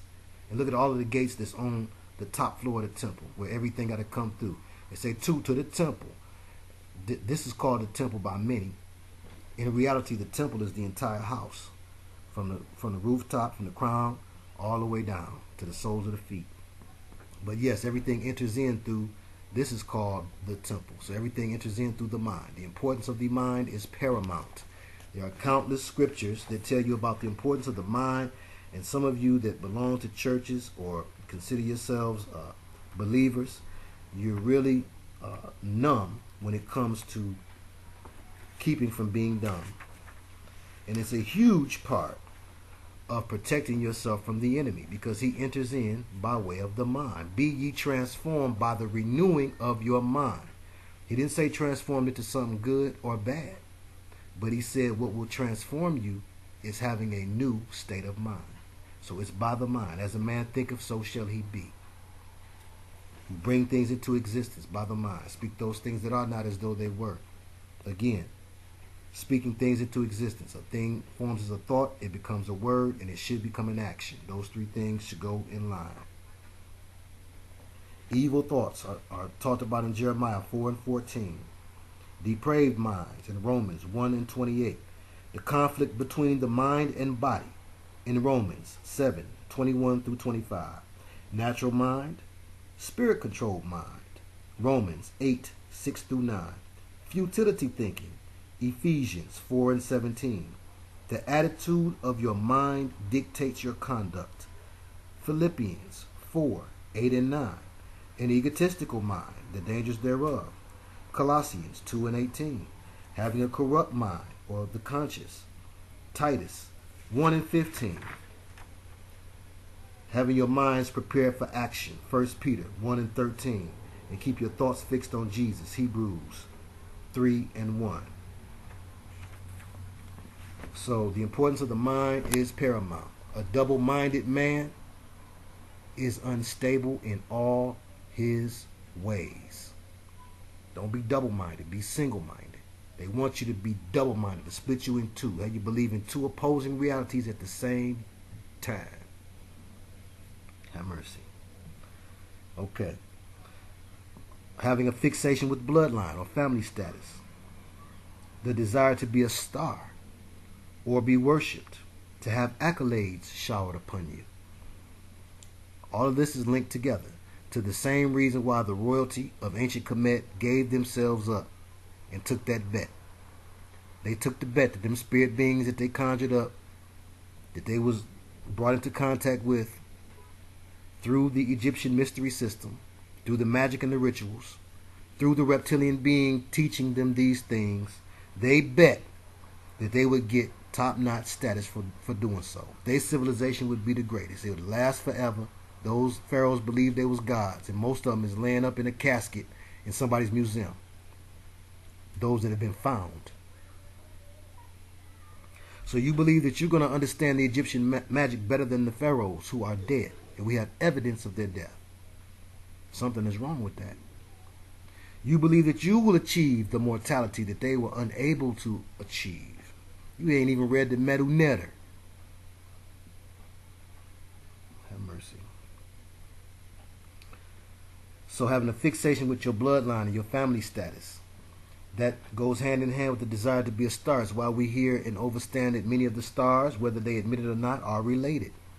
And why people worship celebrities or entertainers, with celebrities meaning they're celebrated like a birthday or like a holy day, and star indicates astrotheology, the worship of the stars. And many of us worship the entertainers. They have accolades showered upon them. They're given all sorts of free things, despite the fact that we're told that they make big money. And I maintain that they don't make so much big money. More things are given to them. It's a better way to control you as a pimp if I give you what I want you to have. That's why they can't just do what they want to do. They're not allowed to simply do what they want to do. They're not allowed to simply go and build schools for the children in the inner city. They're not allowed to just go and refurbish a playground. They're not allowed to spend their money the way that you think they would want to. So therein answers the question that I used to ask before when I was a little game goofy. I would ask the question, well, why don't all the rappers, or 4 or 5 rappers, and Shaq and a couple of them that got big dollars, why don't they all get together and build us a community, or build us a this, or build us a that? Why don't they hire the best lawyers and get us our own land? And why don't they do this? And Farrakhan ain't gonna be able to do it neither. Believe it, because they're only allowed to do what the pimp tells them to. All good pimps is not finna give you the money and hey, you go buy your fur coat. They're gonna go buy a fur coat for you. And it's part of the way that they pimp out the stars and the athletes, the entertainers and the athletes, for they're not stars. We should stop calling them that. They don't shine. They're not up in the sky. Stars have a long, long life. These stars burn out awful quick, and it's a new one next week, next month. But again, you worship them and look up to them as if they were stars. The wording that you hear used about them on award shows is always something about the stars. Even in gospel, they have the stellar awards, and stellar has to do with of the stars, means of the stars. Right there. It's pagan in and of itself. So watch out for your stellar award winners. Have mercy. These things, or this behavior, this form of behavior modification, which is another way to make you a prime candidate for possession by way of MK Ultra, this often results from one extreme or the other. Again, the duality of the traumatizing duality. Having too little attention as a child makes you want to grow up and crave it. I'm going to show them. Or the other, having too much attention. This is, I hope, showing some of you the benefit and the importance of the gray area, the details.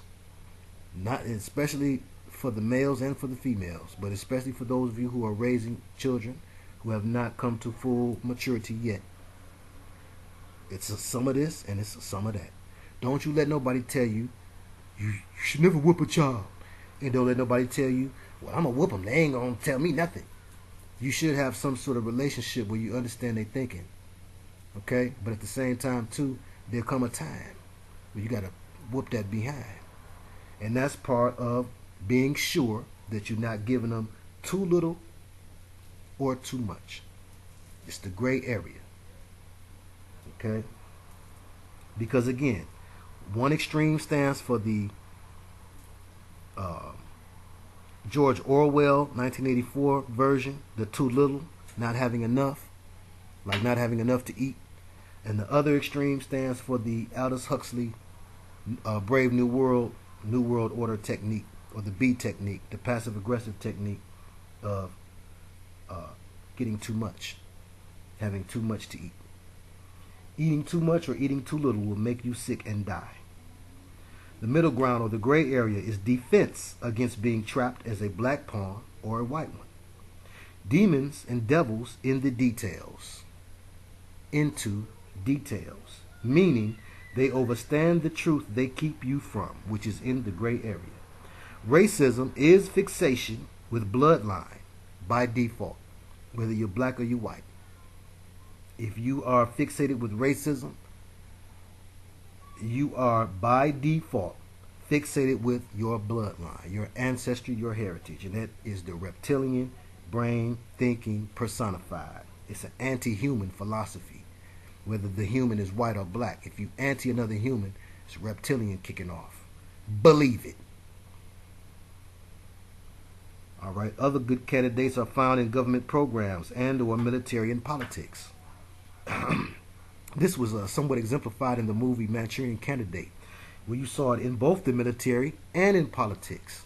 They took the Manchurian Candidate straight from off the field, fighting as a soldier, and then they pushed him up into politics, made him a political candidate. And it makes for easy monitoring. But there's easier monitoring nowadays and less need for spooks. What are spooks? A spook is a somewhat derogatory term, but then again, as we look at it, we'll find that it's not. But it's a slang term for a CIA agent or for a spy. It's called a spook. Believe it. Spooks used to have to follow you because they made a chart on you. They got your file. They understand what type of things you like, don't like. They intercept you somewhere with an agent. And all this stuff costs time and money and research. They can do it a lot easier nowadays. They use real spooks to follow you. Direct from the military occult complex, the spirit realm. The spirit realm is involved in MK Ultra, just as it was involved in Project Paperclip for NASA. That's why Jack Parsons was brought in. So how can you say it's involved in one and not involved in the other when you know that one is a derivative of the other? Have mercy. MK Ultra is partially here because of the Nazi scientists who came for NASA, who came through Operation Project Paperclip. Military / occult. What was the Nazi scientists doing? The whole Nazi scientific elite and military elite were all part of the occult, the Thule or Thule Society. That's what Adolf Hitler belonged to, and that's why he ended up using a symbol that can also be found among Native Americans. He was using a magic symbol that represents duality. It's a sigil, a magic symbol, or a piece of sacred geometry, like the pentagram, a shape that can be drawn that snaps the subconscious mind of the ancestral thinking into recognition, tunes the frequency of the brain, the tuner of this big receiver here, and opens you up to allow something in. That's why they had it on everything. And to this day, foolish Nazi supremacists or white supremacists and neo-Nazis, some of them don't even understand the real significance of a magic symbol while they're talking about America, and they're using a Nazi symbol. They're under mind control duality, believing two opposing realities at the same time. Have mercy. Okay, there's less need for CIA spooks to follow you today. Spirits follow and report. There is a particular type of demon known as the reporting demon. I heard a prophetess speak of how some of the gang members, when possessed, either through the ritual that they go through, the trauma that they go through in the ritual, getting beat down or jumped in, the same as children go through trauma and spirits walk in. Some of them go to get institutionalized, or they get incarcerated, and while they're incarcerated, they are met by a individual that represents the secret societies. And if that gang leader has enough power and influence, he will give him a baby bear induction and teach him some instruction. This is where you get the gang signs that directly relate to occult symbols and signs, like you do with the gangster disciples and the folks. Also different things involving the Crips and the Bloods. I saw a Crip doing his hand signing, and some of those hand signs are mudras, which come from the use of hand positioning magic, like you see Shiva doing, you know, in her little stance, or like they tell you to do in yoga, body position magic. Yes, there's lots of different forms of mancy or magic. But yeah, gang leaders teach or spread the spirit to their members, and the members will do graffiti, and all graffiti is not, I do believe I've seen some very beautiful graffiti artwork, but again, it's about the spirit behind the thing. And graffiti can also be used, and it's put in certain neighborhoods because the spirit of the art, or the spirit in the art, can be a demonic spirit, and it's a watcher spirit posted up right there in the neighborhood, watching the activities of the neighborhood, of the community. Believe it. Okay. Pastors, preachers, pimps, and gang leaders all have unusual control over people, and they become optimum candidates for possession because they have lots of followers. And if you can possess them effectively, then that thing can Agent Smith, like Agent Smith was in one place, in the latter movies 2 and 3, he multiplied himself into 10, 20, hundreds of people. And it's the same way that demonic spirit can do. Start off in one person and end up in you. One person be mad or upset or angry, they come into the room and they'll spread that spirit. Sex addicts, also prime candidates because of succubi and incubi who love to ride in these vehicles, because the thing that they want to bring back in their physical experience is sex. And a lot of the practices that we pick up on, things that come from tantric sex, things that come from pornography. Many of the people today are doing sex magic rituals in the bed, and the church, Pastor Porkchop will tell you the marriage bed is undefiled. Do anything. Certain things are forbidden, and we need not speak of them here. I believe I spoke of them before. But certain things are forbidden because of things that you do not know. Because those very things are practices that came from reptilians who wished to cannibalize and eat your children, eat your blood. I heard about a brother who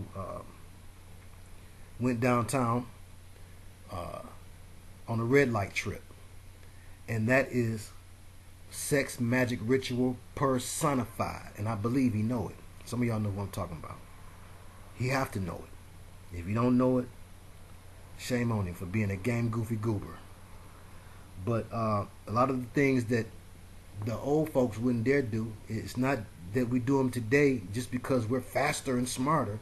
Some of it is because we've let our guard down more from having spiritual discipline, from having a belief system, from having some shame about what we will and won't do. And that's part of the game. That's part of the agenda. Part of getting you closer and closer to do as thou wilt. The Huxley bet that if we let them do everything they want to do, they'll destroy themselves, and we'll have to come put martial law down, as opposed to just guerrilla pimping like Orwell bet in 1984 and said, well, hey, we'll just go and make them do what we want them to do. It's the good cop, bad cop. And that's why they started you with Bush, the bad cop, slapped you around, made you feel real threatened with 9/11, scared the mess out of you. Then they brought you the smooth talking swagger of the suave brother Obeezy. He was the good cop, and he came in and gave you a pop, and now you're ready to talk. Okay. Disney uses a lot of sex subliminals, among other heinous things that they do in their cartoons, the sigil magic and different things that they use. One of Disney's favorite tricks in their cartoons is to put little subliminal sex in different things. I know many of you are aware of that. I don't have to go back down through that road. If you don't know about that, just type in Disney and subliminals and you'll get a mother load of information. They have been indicted on this back before I was even up on the Illuminati. And I mean, this had to be like when I first got a hold to William Cooper's Behold a Pale Horse. It was 1990 or 91. So prior to that time, there were church groups and different Christian organizations that were telling parents, don't let your children look at Disney. For some time now, he's been outed as an occultist. Disneyland is 1313. Epcot Center is a mind control center. Even Dr. York said that, and then later got busted for taking the children down there. And I believe that he did that because a lot of things he denied, that he did not deny. And that was a form of trauma to Nuwaubians who knew if they read the year 2000 and what to expect. He said in that book that Epcot training center, and Disney World was a place that they mind controlled children, and they had underground areas where they did just that. And he was taking children there to get them tuned up. Not to mention the Blue Room, Dr. York in the Blue Room, where he would test your wife out. He'd test drive your wife before you had her for the first night. All of the duality that he took his people down through. One minute we the Washita tribe of Indians. The next minute we the Ansaru Allah. Before that, then after that we become the Church of Karast. He went through so many different things. It was a way of it was a pimp test to see if I do this, will they follow me? If I do this, will they follow me? Then the fact that he was a songwriter. Yes, that's right. Not just a singer. And on the cover of his album, which I got embarrassed, I was talking about Dr. York this, Dr. York that, and I happened to go to the studio record shopping with my homeboy Tony Grown, who owned the studio, and he made beats himself. And me and him went record shopping looking for some beats to jack. And we went to Record Town, I believe it was. And we looking through the records, we looking through the stacks of records. He 2 or 3 stacks down from me. I'm looking through my stack, you know, the stack that they had there. And he said, "Hey, yo, Jack, ain't this your man?" I looked up. I went over there to see what he's looking at. He pulled out a Dr. York record. Inside each song is a special message hidden just for you. Said that on the record. Dr. York looking like a player pimp. He looked like Sweet Daddy on the cover. Have mercy. So, you know, you need to overstand mind control. Until you overstand mind control, everything else that you think that you know will only confuse you. Have mercy. It almost happened to me. All praises be to the Most High for eternity. So yes, you have Disney with the sex subliminals. Then, of course, you have the internet or the web. Oh, what a tangled web we weave. Where the porn availability and the tricking availability is off the chain. The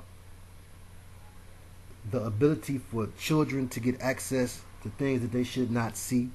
And not just children, but people who have weak wills. The porn availability is off the chain. It's free. The devil is giving you free access to something that will put you in a trance state. And some people get so fixated by pornography and what they do while watching it puts them in a trance state, and they're oftentimes in a trance state. They don't want to hear nobody, don't nobody want to interrupt. You better not interrupt them, because while they're in that trance state, there is a being that wants to get in them while it can. Aleister Crowley and them used the sex magic because the period of time right before climax, right before orgasm, is the heightened state or the heightened vibrational time where extra dimensional beings want you to be. And they teach you in Tantra how to keep that time going. So if you can keep that time going without actually ejaculating, they believe that spirit beings can come and enter into you and make your sex more spectacular. And there are women who admittedly say that they've had sex with extra dimensional beings. They believe them to be aliens. And there are also brothers who say that they let the spirits come into them, and it's better than a Viagra, they'll tell you. But of course, like all things that you do for the spirits, in the end they must trick you, because that's part of the game. Their game is to control you. Again, consider stinging the police wrapped around your finger, and that will make that clearer for you. But their goal is to trick you. He says it will turn your face to alabaster when you find the servant is your master. You call up this thing that ain't nobody, so that it can take you to higher heights, shoot you up, baby, give you a rocket love, give you a star. But then about a half a mile from heaven, it will send you back down to this cold, cold world. And that's the job of this spirit being, as also exemplified again in Silver Shadow by Atlantic Star. Okay, we're almost through here.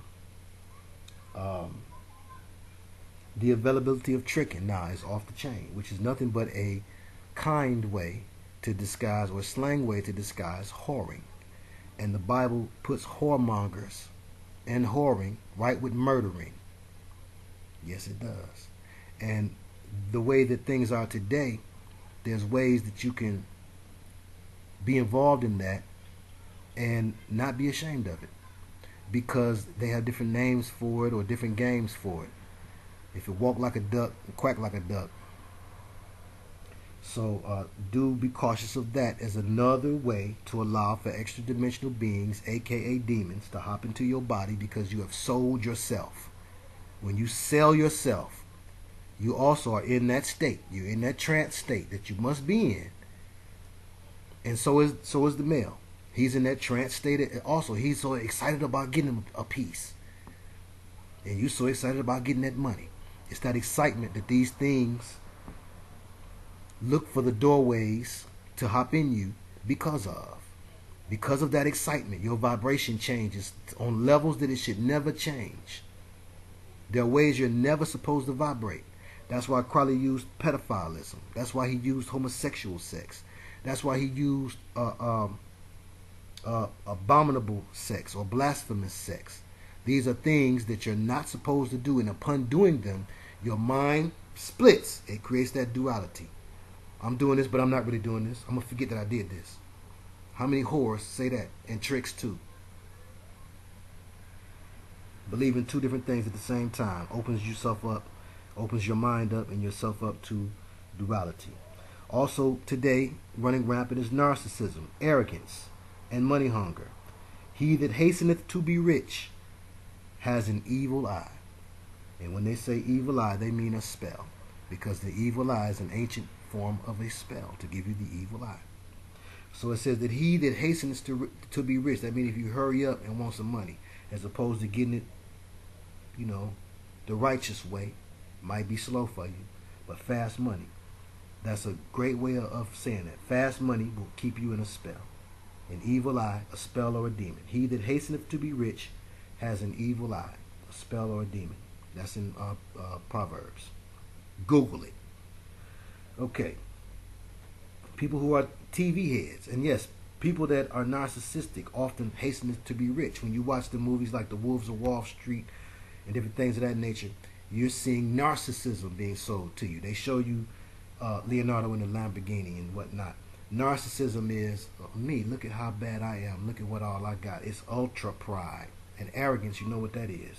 Looking down upon others because you've elevated yourself. This is what being rich, I want to be rich. This is what they pump into the psyche, that you want to be rich. You don't care how you get there. And that's what opens the doors up, the gateways up, so enemies can come in. TV heads, and I mean TV heads like crackheads, not the heads of TV, although the heads of TV, I'm sure, are quite possessed. But TV heads,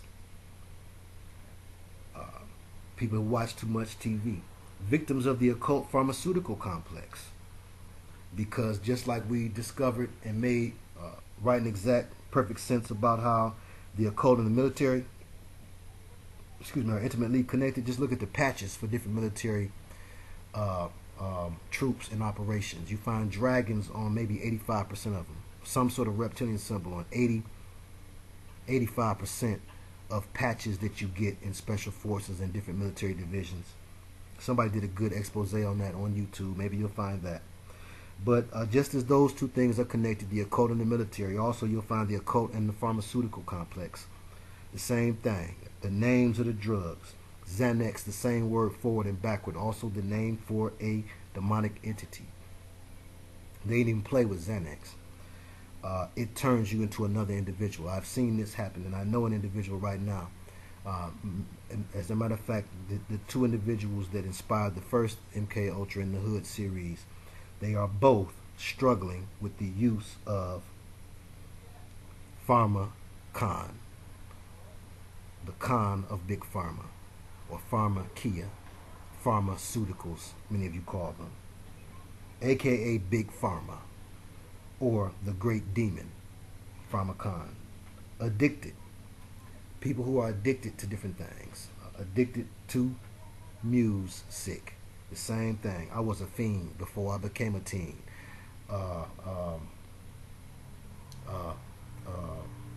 Maybe I forget the other mind, but yeah, being addicted to music.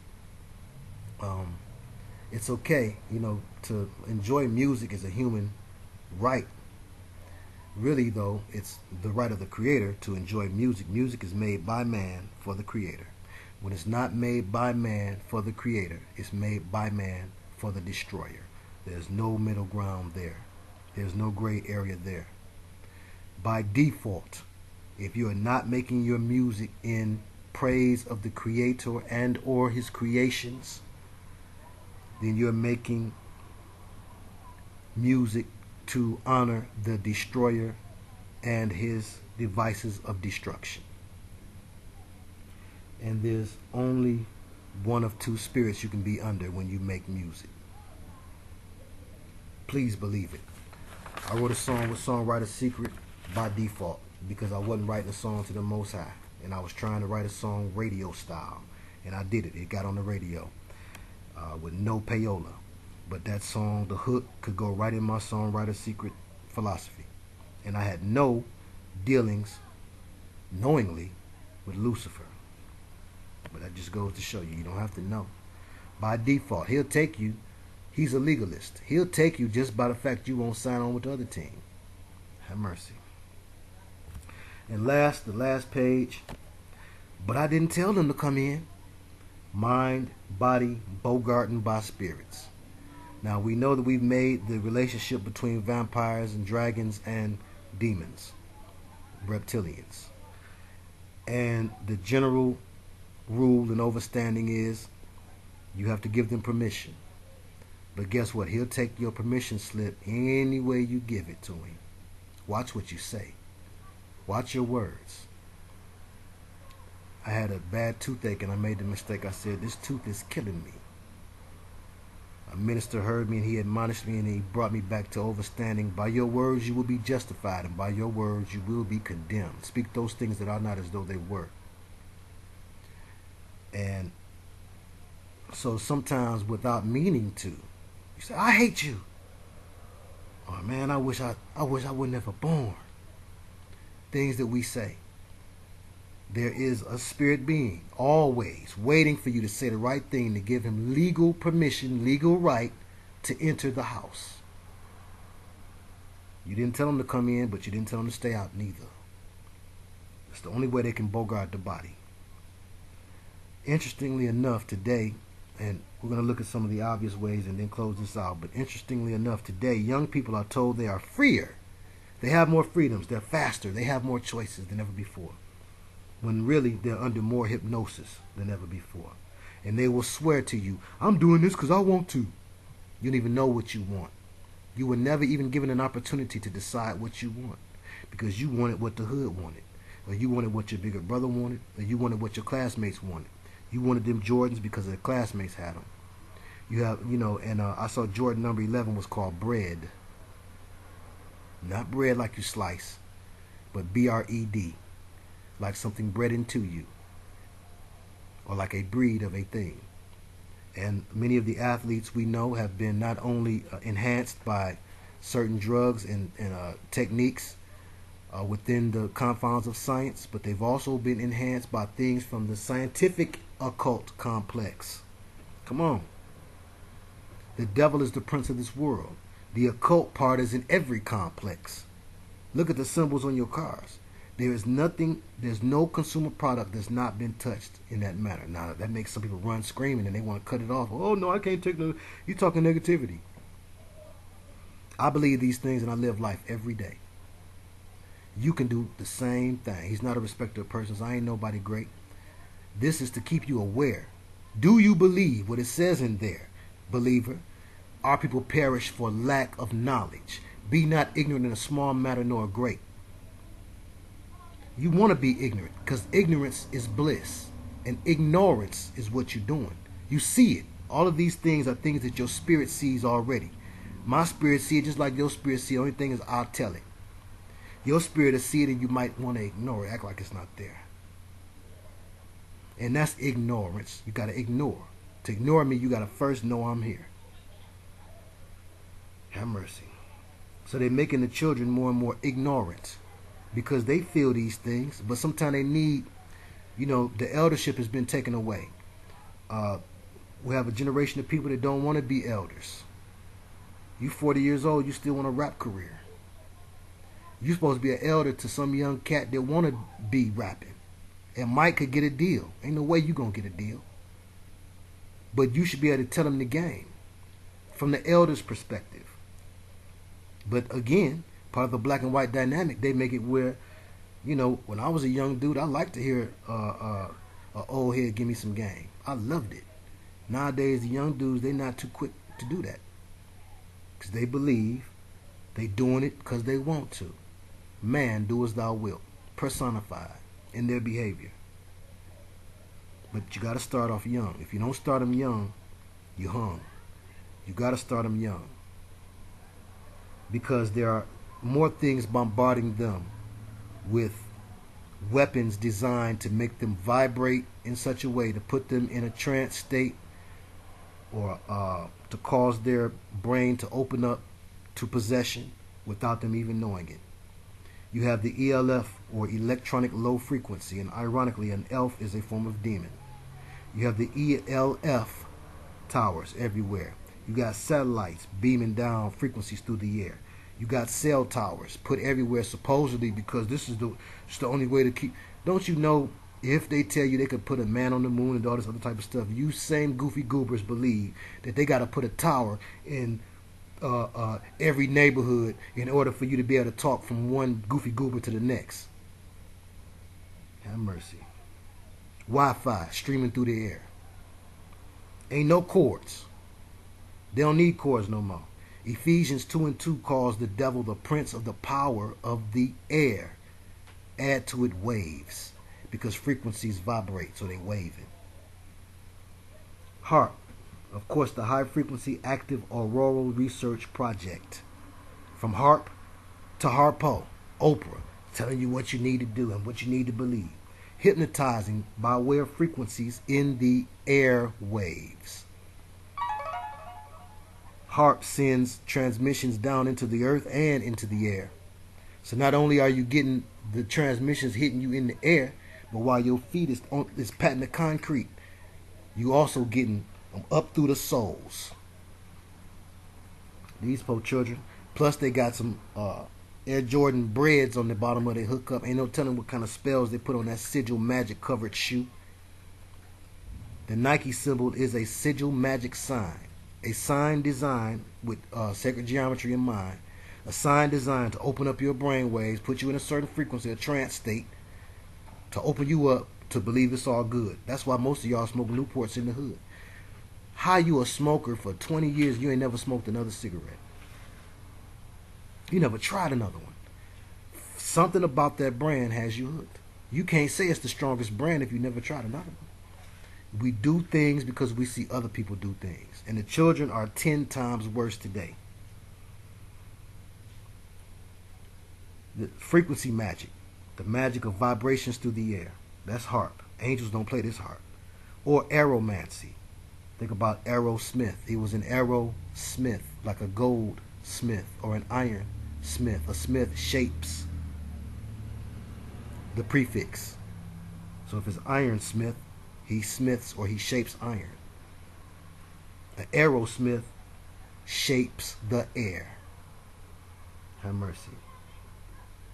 So they hit you with high frequency by way of HAARP. They hit you with low frequency by way of ELF. And HAARP can reach low frequencies too, because it takes them low frequencies to cause earthquakes.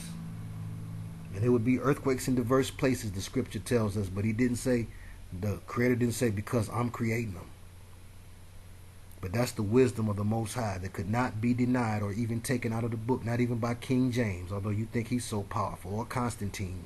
Right there in that book, you got proof that what was going to go on today was pre-told through the prophets, who were inspired by God, who cannot be changed by no goofy goober. Can't nobody take the words that come from God and twist them around. How you sound? You have the wiring in devices, in houses, electronic frequencies. All of these things vibrating, sending pulsations out into you while you sleep, while you eat, while you watching TV, while you watching a million commercials, while you listening to BET or the Strong Song at 8. It said Lucifer fell like lightning. Lightning, they told you a lie that Ben Franklin discovered lightning. Thousands of years ago, they knew about how to make batteries in ancient Mesopotamia. So they understood the electric charge a long time ago. Some will say that a form of demon possession feels like an electric charge. Well, I can tell you what I know, and that is that when the fallen spirit was coming down through me after it growled at me and did its thing, and the Most High told me what to do, and it came out the person, but he said, the Most High said, now it's coming to you. And it was all a test. I felt it coming down through my head. It didn't feel like no lightning. It might have felt like static electricity. It was weakish. But I could feel the tingle coming down through my head, filling slowly up, coming down, but filling up all of this space as it come down. And as I cried out and dropped down my ego and my pride and cried out to the Most High like you have to do in order to prove that you believe he's higher than you, like you cry out to your father or to your mother for real, I hollered out to him, I don't know what to do. Help me, please. And that's one of the few times I admitted I did not know at that time. Now I'll say it at the drop of a dime. And he sent something through me that I know to be an angelic being now. And it felt more like a shock. It came up through the floor, up through the soles of my feet, went up my calf, up my thigh. I mean, it was moving much faster than this little weak tingle was moving. And it came up through me and pushed this thing up out of me. And I felt it, and it stayed in me for a second. And while it was in me, I was vibrating like I was on an electric chair. And I remember my homeboy Kwabena, who used to always talk to me about health. You know, he used to try to tell me, man, you know, you got to eat wheatgrass and you got to take raw jelly and all this other type of stuff. I used to say, man, it's all about the mind. Like, man, you know, as long as I keep my mind together, it don't matter what I do, man. You know. And he was like, well, one day you might come up against something that in order for you to fight against it, an angelic being will have to come into your body. And I knew Kwabena knew his stuff, but I just thought I was just that tough.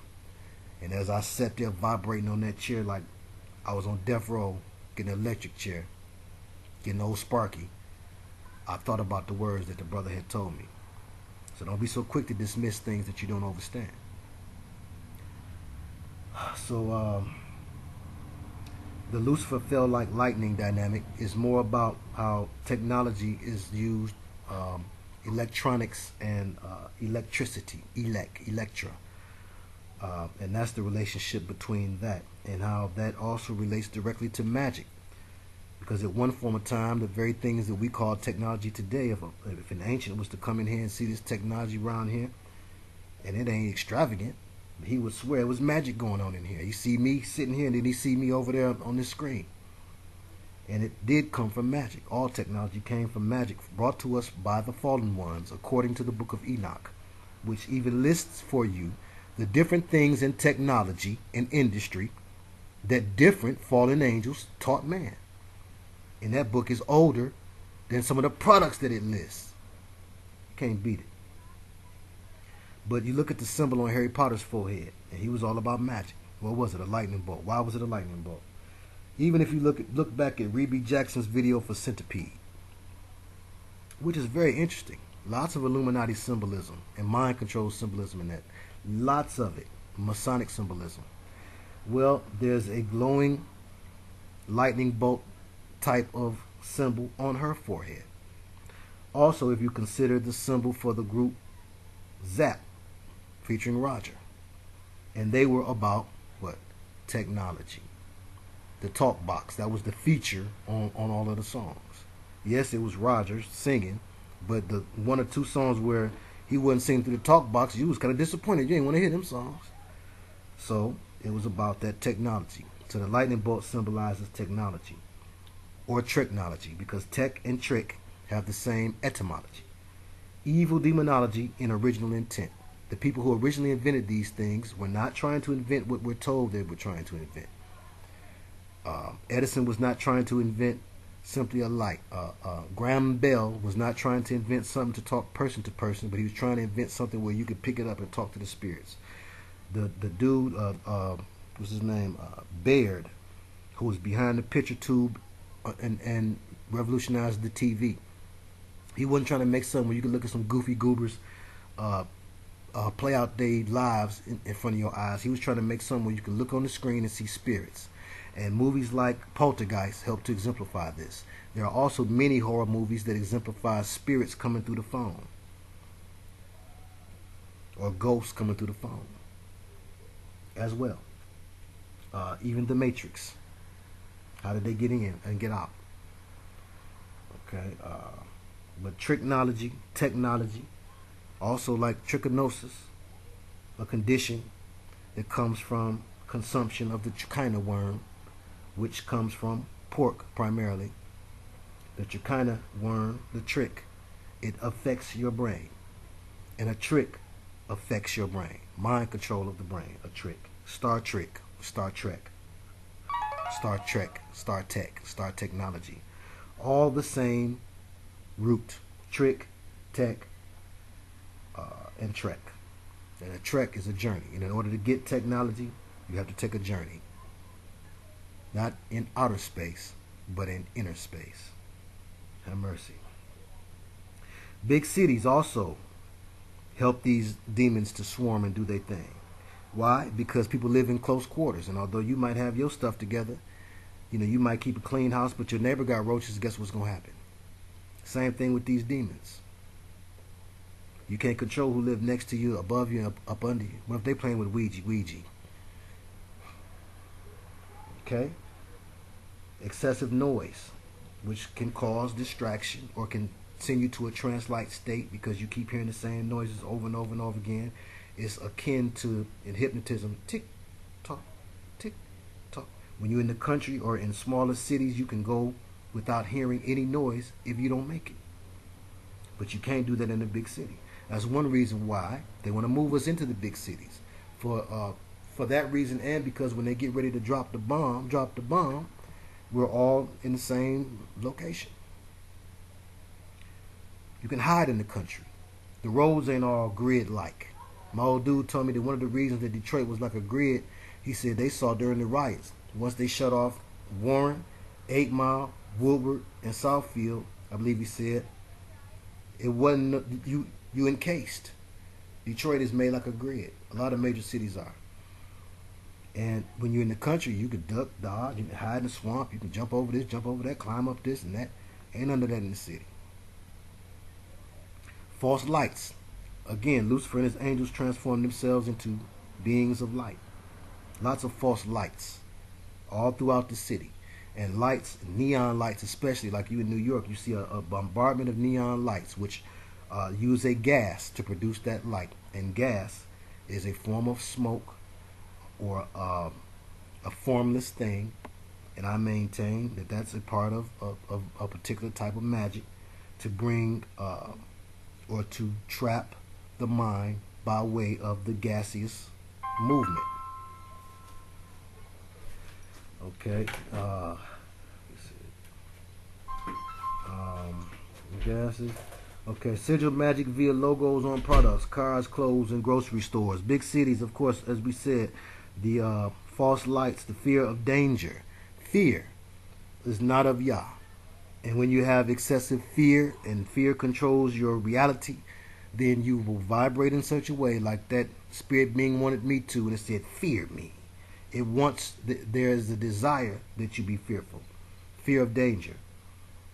Less community state of mind. It is a desire that you be selfish. This is reptilian brain thinking. Okay. Babylon mind control by way of overload, by way of giving you everything. They believe that if they give you everything, you will gorge yourself to death.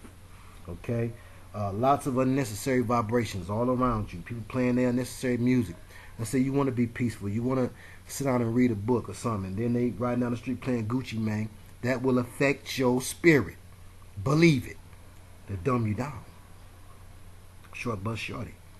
But yes, sigil magic by way of logos on products, cars, clothes, grocery stores.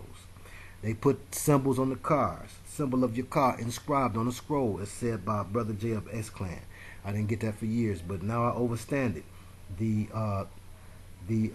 ancient symbols of sigil magic are where you get most, and the gods and goddesses is where you get most of your insignias from, that they put on your cars, that they put on your clothes, and the products inside of your grocery stores. Solomon's keys, 32s and 33s belong to Solomon, and you know what I'm talking about. Like the spirits, Solomon thought that these spirits could all come under his subjection, and so he wrote about it. And they call the books the Lesser and Greater Key of Solomon, or the Goetia, where there's 72 demons listed in the lesser key, or the grimoires, and those are keys to opening your gates. Like piano keys are keys to opening your ear gates, or your eye gates. If someone was to look and see, they would find that your pupils would change if certain notes are hit. And dimensional gates, the gates in the veil that covers the other dimensions from the third dimension.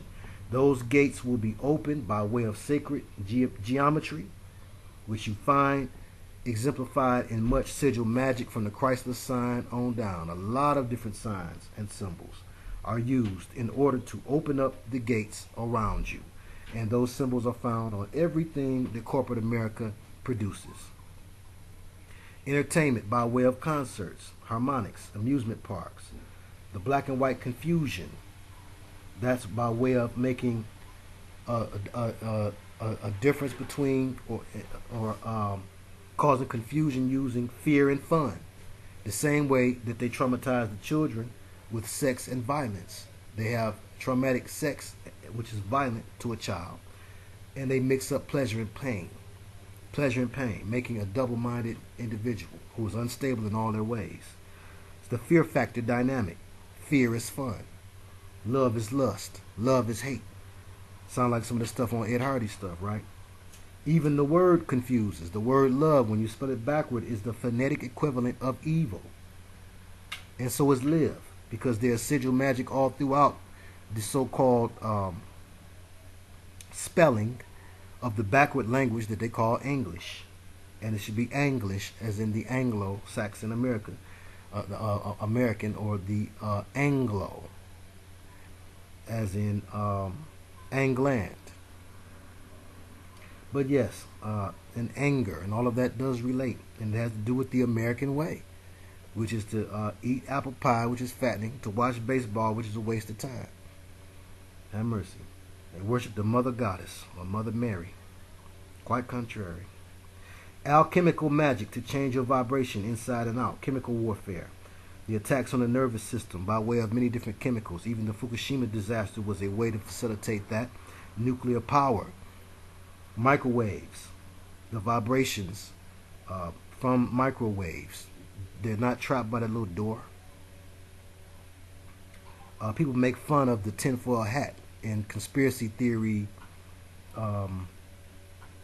insults. People will talk about making a tinfoil hat, how crazy that is. Well, I'm gonna leave that alone. But interesting, if you put something covered in tinfoil in the microwave, what you find is the inability for the microwaves to penetrate the tinfoil. It bounces off.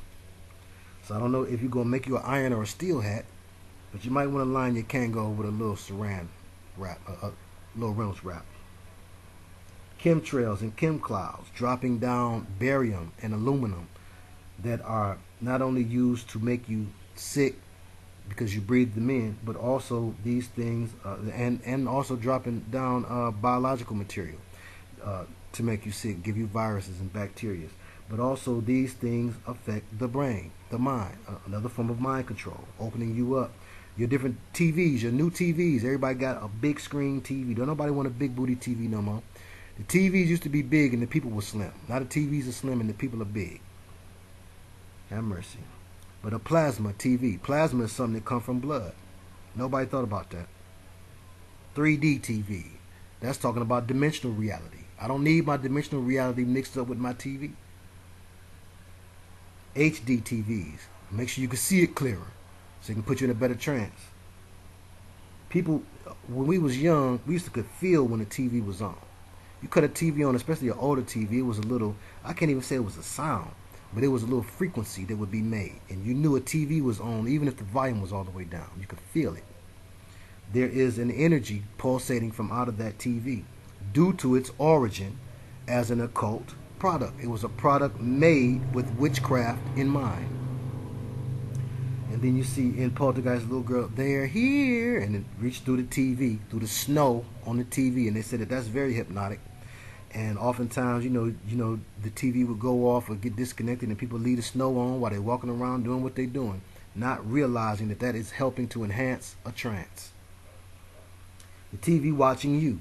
My buddy Tony Grown knew a sister whose father was in naval intelligence, and every time he would come home from his missions, he would take her and her siblings down in the basement, but first he would unplug all of the televisions and then turn them toward the wall. He knew something, and he would talk to them about the world and politics and different things, and just how to behave in general.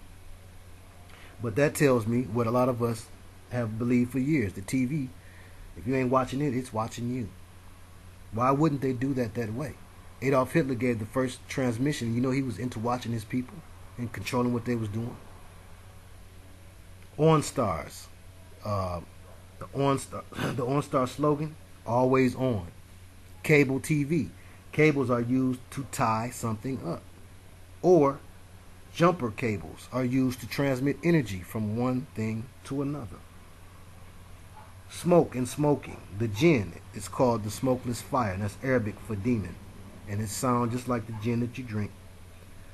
Smoke and smoking. Look at the symbols on the packages. Blunt wraps, papers, squares are chemical laden. Most everybody knows about cigarettes. But the paraphernalia, known to be essential in drug use. Pipes with skulls on it, dragon-made pipes. The ceramics with tainted and cursed materials. Lighters and ashtrays even, because the lighter works off of gas. And again, the demon operates in a gaseous state. That's what I wanted to say about neon lights. The demon operates in a gaseous state. The way it moves and operates, it looks like gas. If you've ever had the opportunity to see a spirit being in motion. But I believe I talked about the blunt wraps already. The face. Maybe you need to see this. Or fake book.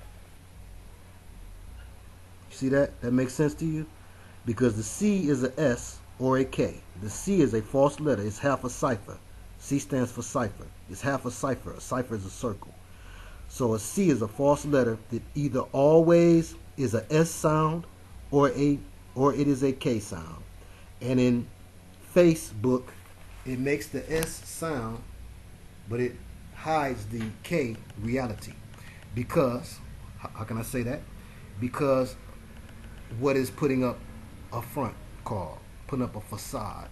And that's said with an S. But what is a facade? A facade is fake. So fake, face, and facade all have the same etymological root. So Facebook is fake book. And fake book talks about duality. And even in the movie, what was it called? Social Media. Let's see, can we get that? Fake book duality. Even in the movie, Social Media, they showed and proved to you the twin aspects of Facebook by bringing in front of you the contrived Winklevoss twins. I don't believe that the Winklevoss was behind it any more than I believe that the Zionist Zuckerberg was behind it. But I believe that these people helped to develop the technology for the U.S. government. And the U.S. government is truly behind Facebook. So don't put all of your business on there. Okay, say hi to your relatives. Say a little something that ain't really heavyweight jamming. And that's okay. I used to get on there and really kick it until they really started to making sense to me. Sometimes I'm a little slow, y'all. I'm telling you, I'm not the sharpest knife in the drawer. But, and I mean really kick it as in really kick some knowledge. I never was about telling my business. That's just not my nature. But some people need a cheerleader, or they need the hive behind them, a hive-minded mentality. You put up the goofiest goober stuff, and you get 100 likes. And that's fake book, where everybody is a star. The deception of the shining star. You're a shining star. Or the silver shadow. Your friends know you want followers. Just like on Twitter, they go ahead and call them followers. So you want someone to worship you, or to follow you, or to be your cheerleaders. The need for hive mind approval. Cheerleaders, or self-deification, or to give you the star face. What do you mean by star face? I mean star dumb. Make you dumb as a star. A dome or a dumb. Star dome. Friends and followers. The dome. Oh, there it is. My fingers is over. Have mercy. Star dumb. Stardom, self-deification. Like wisdom is wise dome, and stardom is a star's dome, a star's mind, a star's face, a star's head. You go as far as to get plastic surgery. There's all kinds of surgeries now to give you other parts of a star's body beside the dome. But it's all called stardom. People want stardom more than they want wisdom. Okay, we're almost through here. And believe me, I'm finna rush through this. I have to. Okay, medicine. This is the last portion. The doctors have to take an oath. The first part of that oath is do physician, do no harm. Interesting that they use the term harm, because harm is where you get farm from. And when I say farm, I mean PHARM. Right? Which one is this? Oh, it's this one. Do no harm. Do no farm, as in pharmacia, or Harmon, the mountain that the 200 fallen landed on, or Hermes, which is the root of the word harm. And Hermes is the god to whom doctors give the oath. Yes, they do. They don't just give the oath willy-nilly. Who are you pledging to? When you give an oath, you're pledging your allegiance. They pledge their allegiance to this god who came among them who came among the fallen, and they named the mountain that the fallen came down on after him. The mountain is called Harmon. You put a Y at the end of harmony, and you got harmony.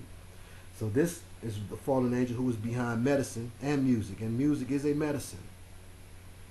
It can do like a psychotropic pill and make you see things and remember things, remember where you was at. It can take you back in your mind. It can soothe you, like certain pills are used to soothe you, painkillers.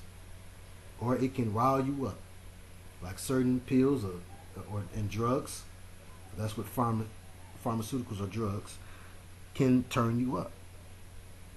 And medicine is all about the occult.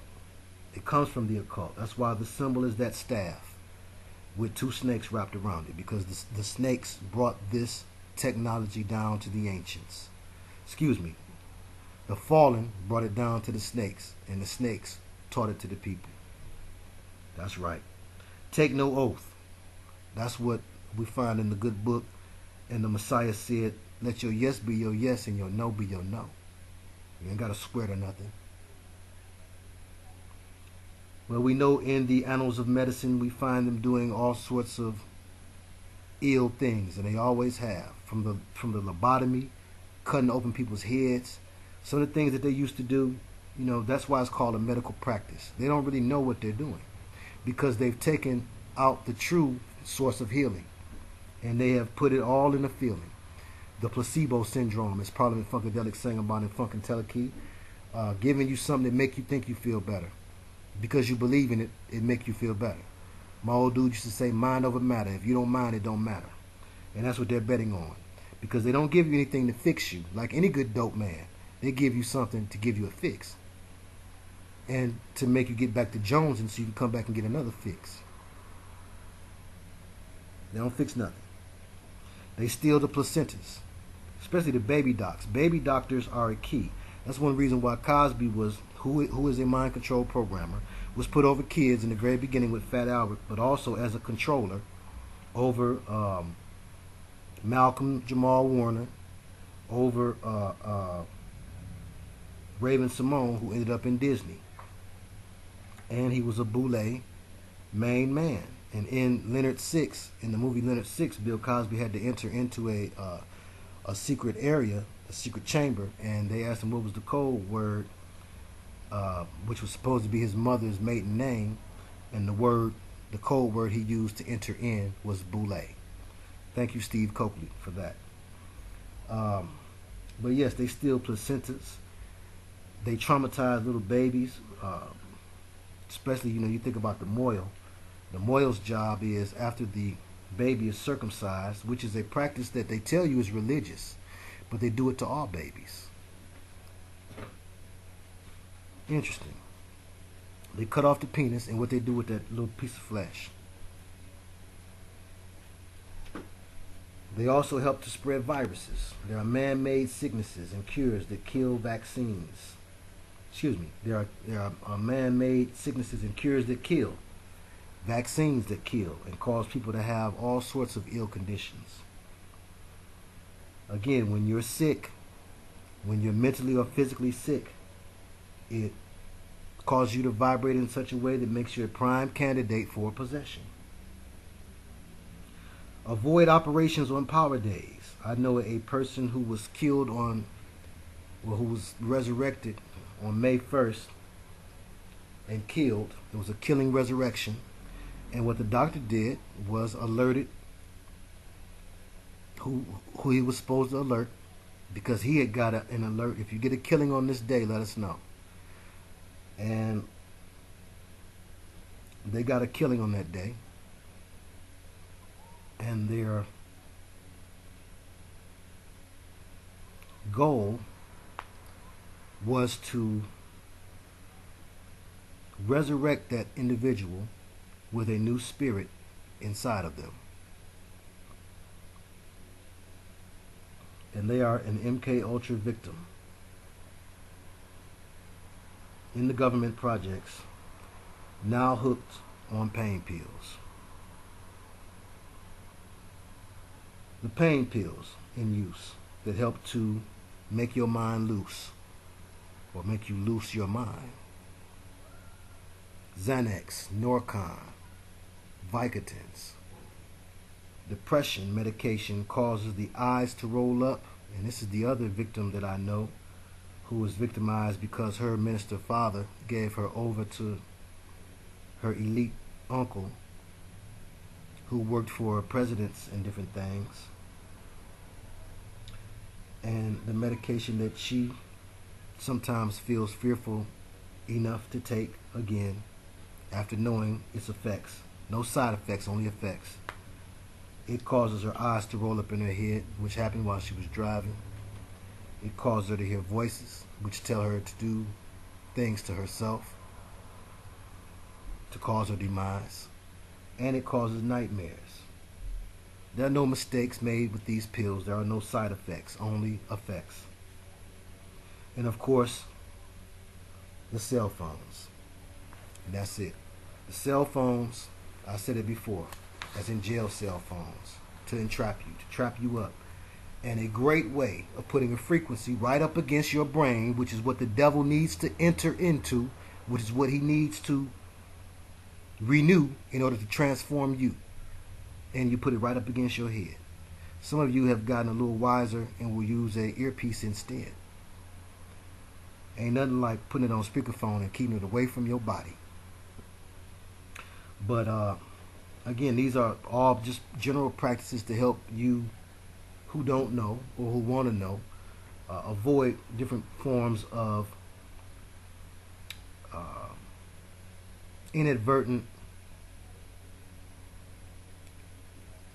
causing of the vibrations necessary to open up your gates and let demons in. And of course, I'm a believer in the Most High. I believe that the Messiah is real. Some say his name in Hebrew was Yahshua. Some say Yahavashah. Some say Yahshua. I found that Jesus made demons run, so I'm going to say Jesus most of the time. And we can't fear these things, but we need to overstand them, because our people do perish for lack of knowledge. So it's not about, are you going to be able to stop doing each one of these things? Some of these points hit some of you and some of them hit others. And that's the point, my sisters and my brothers, to just be aware. Awareness, to pay attention. And attention costs. Yes, it does. It costs you your time. It costs you your brain power. But it's worth the cost. So let's not be penny wise and dollar foolish. Watch out for free cell phones for the poor. They'll give you a free cell phone if you in the project, so you got a bridge card. It's another form of government control. Now, if there was something that you could buy or read that would save you, if there was something that could simply come from your own power, some sort of magic that you could use that could save you, then the poor and undereducated would be lost. So there's something that's accessible by the poor and the undereducated, because that's who the Most High love. Believe it. So if it's something that you got to go buy this and buy that, or you got to build this and build that, that ain't the key. Anything that can be destroyed will not protect you from the destroyer. There's one protection in one direction, and that's the way, the truth, and the life. The true and living, Ahaya Yahavaha, the Most High, and His Son, manifest the Creator in the flesh, Jesus, Yeshua HaMashiach, which causes demons to flee and the heavens and the earth to tremble. I seen it. So with that being said, do what you can, but it's bigger than you, man. You can't fight magic with magic, nor fire with fire, else everything will burn up. So some more sources on this subject that you can look into. And again, you want to watch out for the New Age insertions in these different things. Bryce Taylor's book, Thanks for the Memories, and lectures that she's done on that. Kathy O'Brien, Transformation of America. Also Ted Gunderson, a former FBI agent who usually rolls with Bryce Taylor. He has some very good information on how some of the top athletes and Hollywood stars were involved in these pedophile rings, and the pedophile rings were directly connected to Satanism. It's about that magic, and there's only one form of magic. It's all black, because it all comes from us, and we shouldn't take it back. Fritz Springmeier, How to Create an Undetectable Mind-Controlled Slave. Also some things I've gleaned from Horson by Donald Goines, by Interview with a Mother Goddess by David Icke. As I said before, on YouTube, the internet radio program, Television Mind Control, Black Magic, Sigil Magic. They are altering your mind, and things I recall from the Holy Tablets in the year 2000 and what to expect. And so I appreciate you all, and of course, everything comes from out of the Holy Scriptures, what you call the Bible. And that is my key, and that is my main weaponry. And it shouldn't hurt you, because it didn't hurt me. It'll only help you. Open it up. Shalom.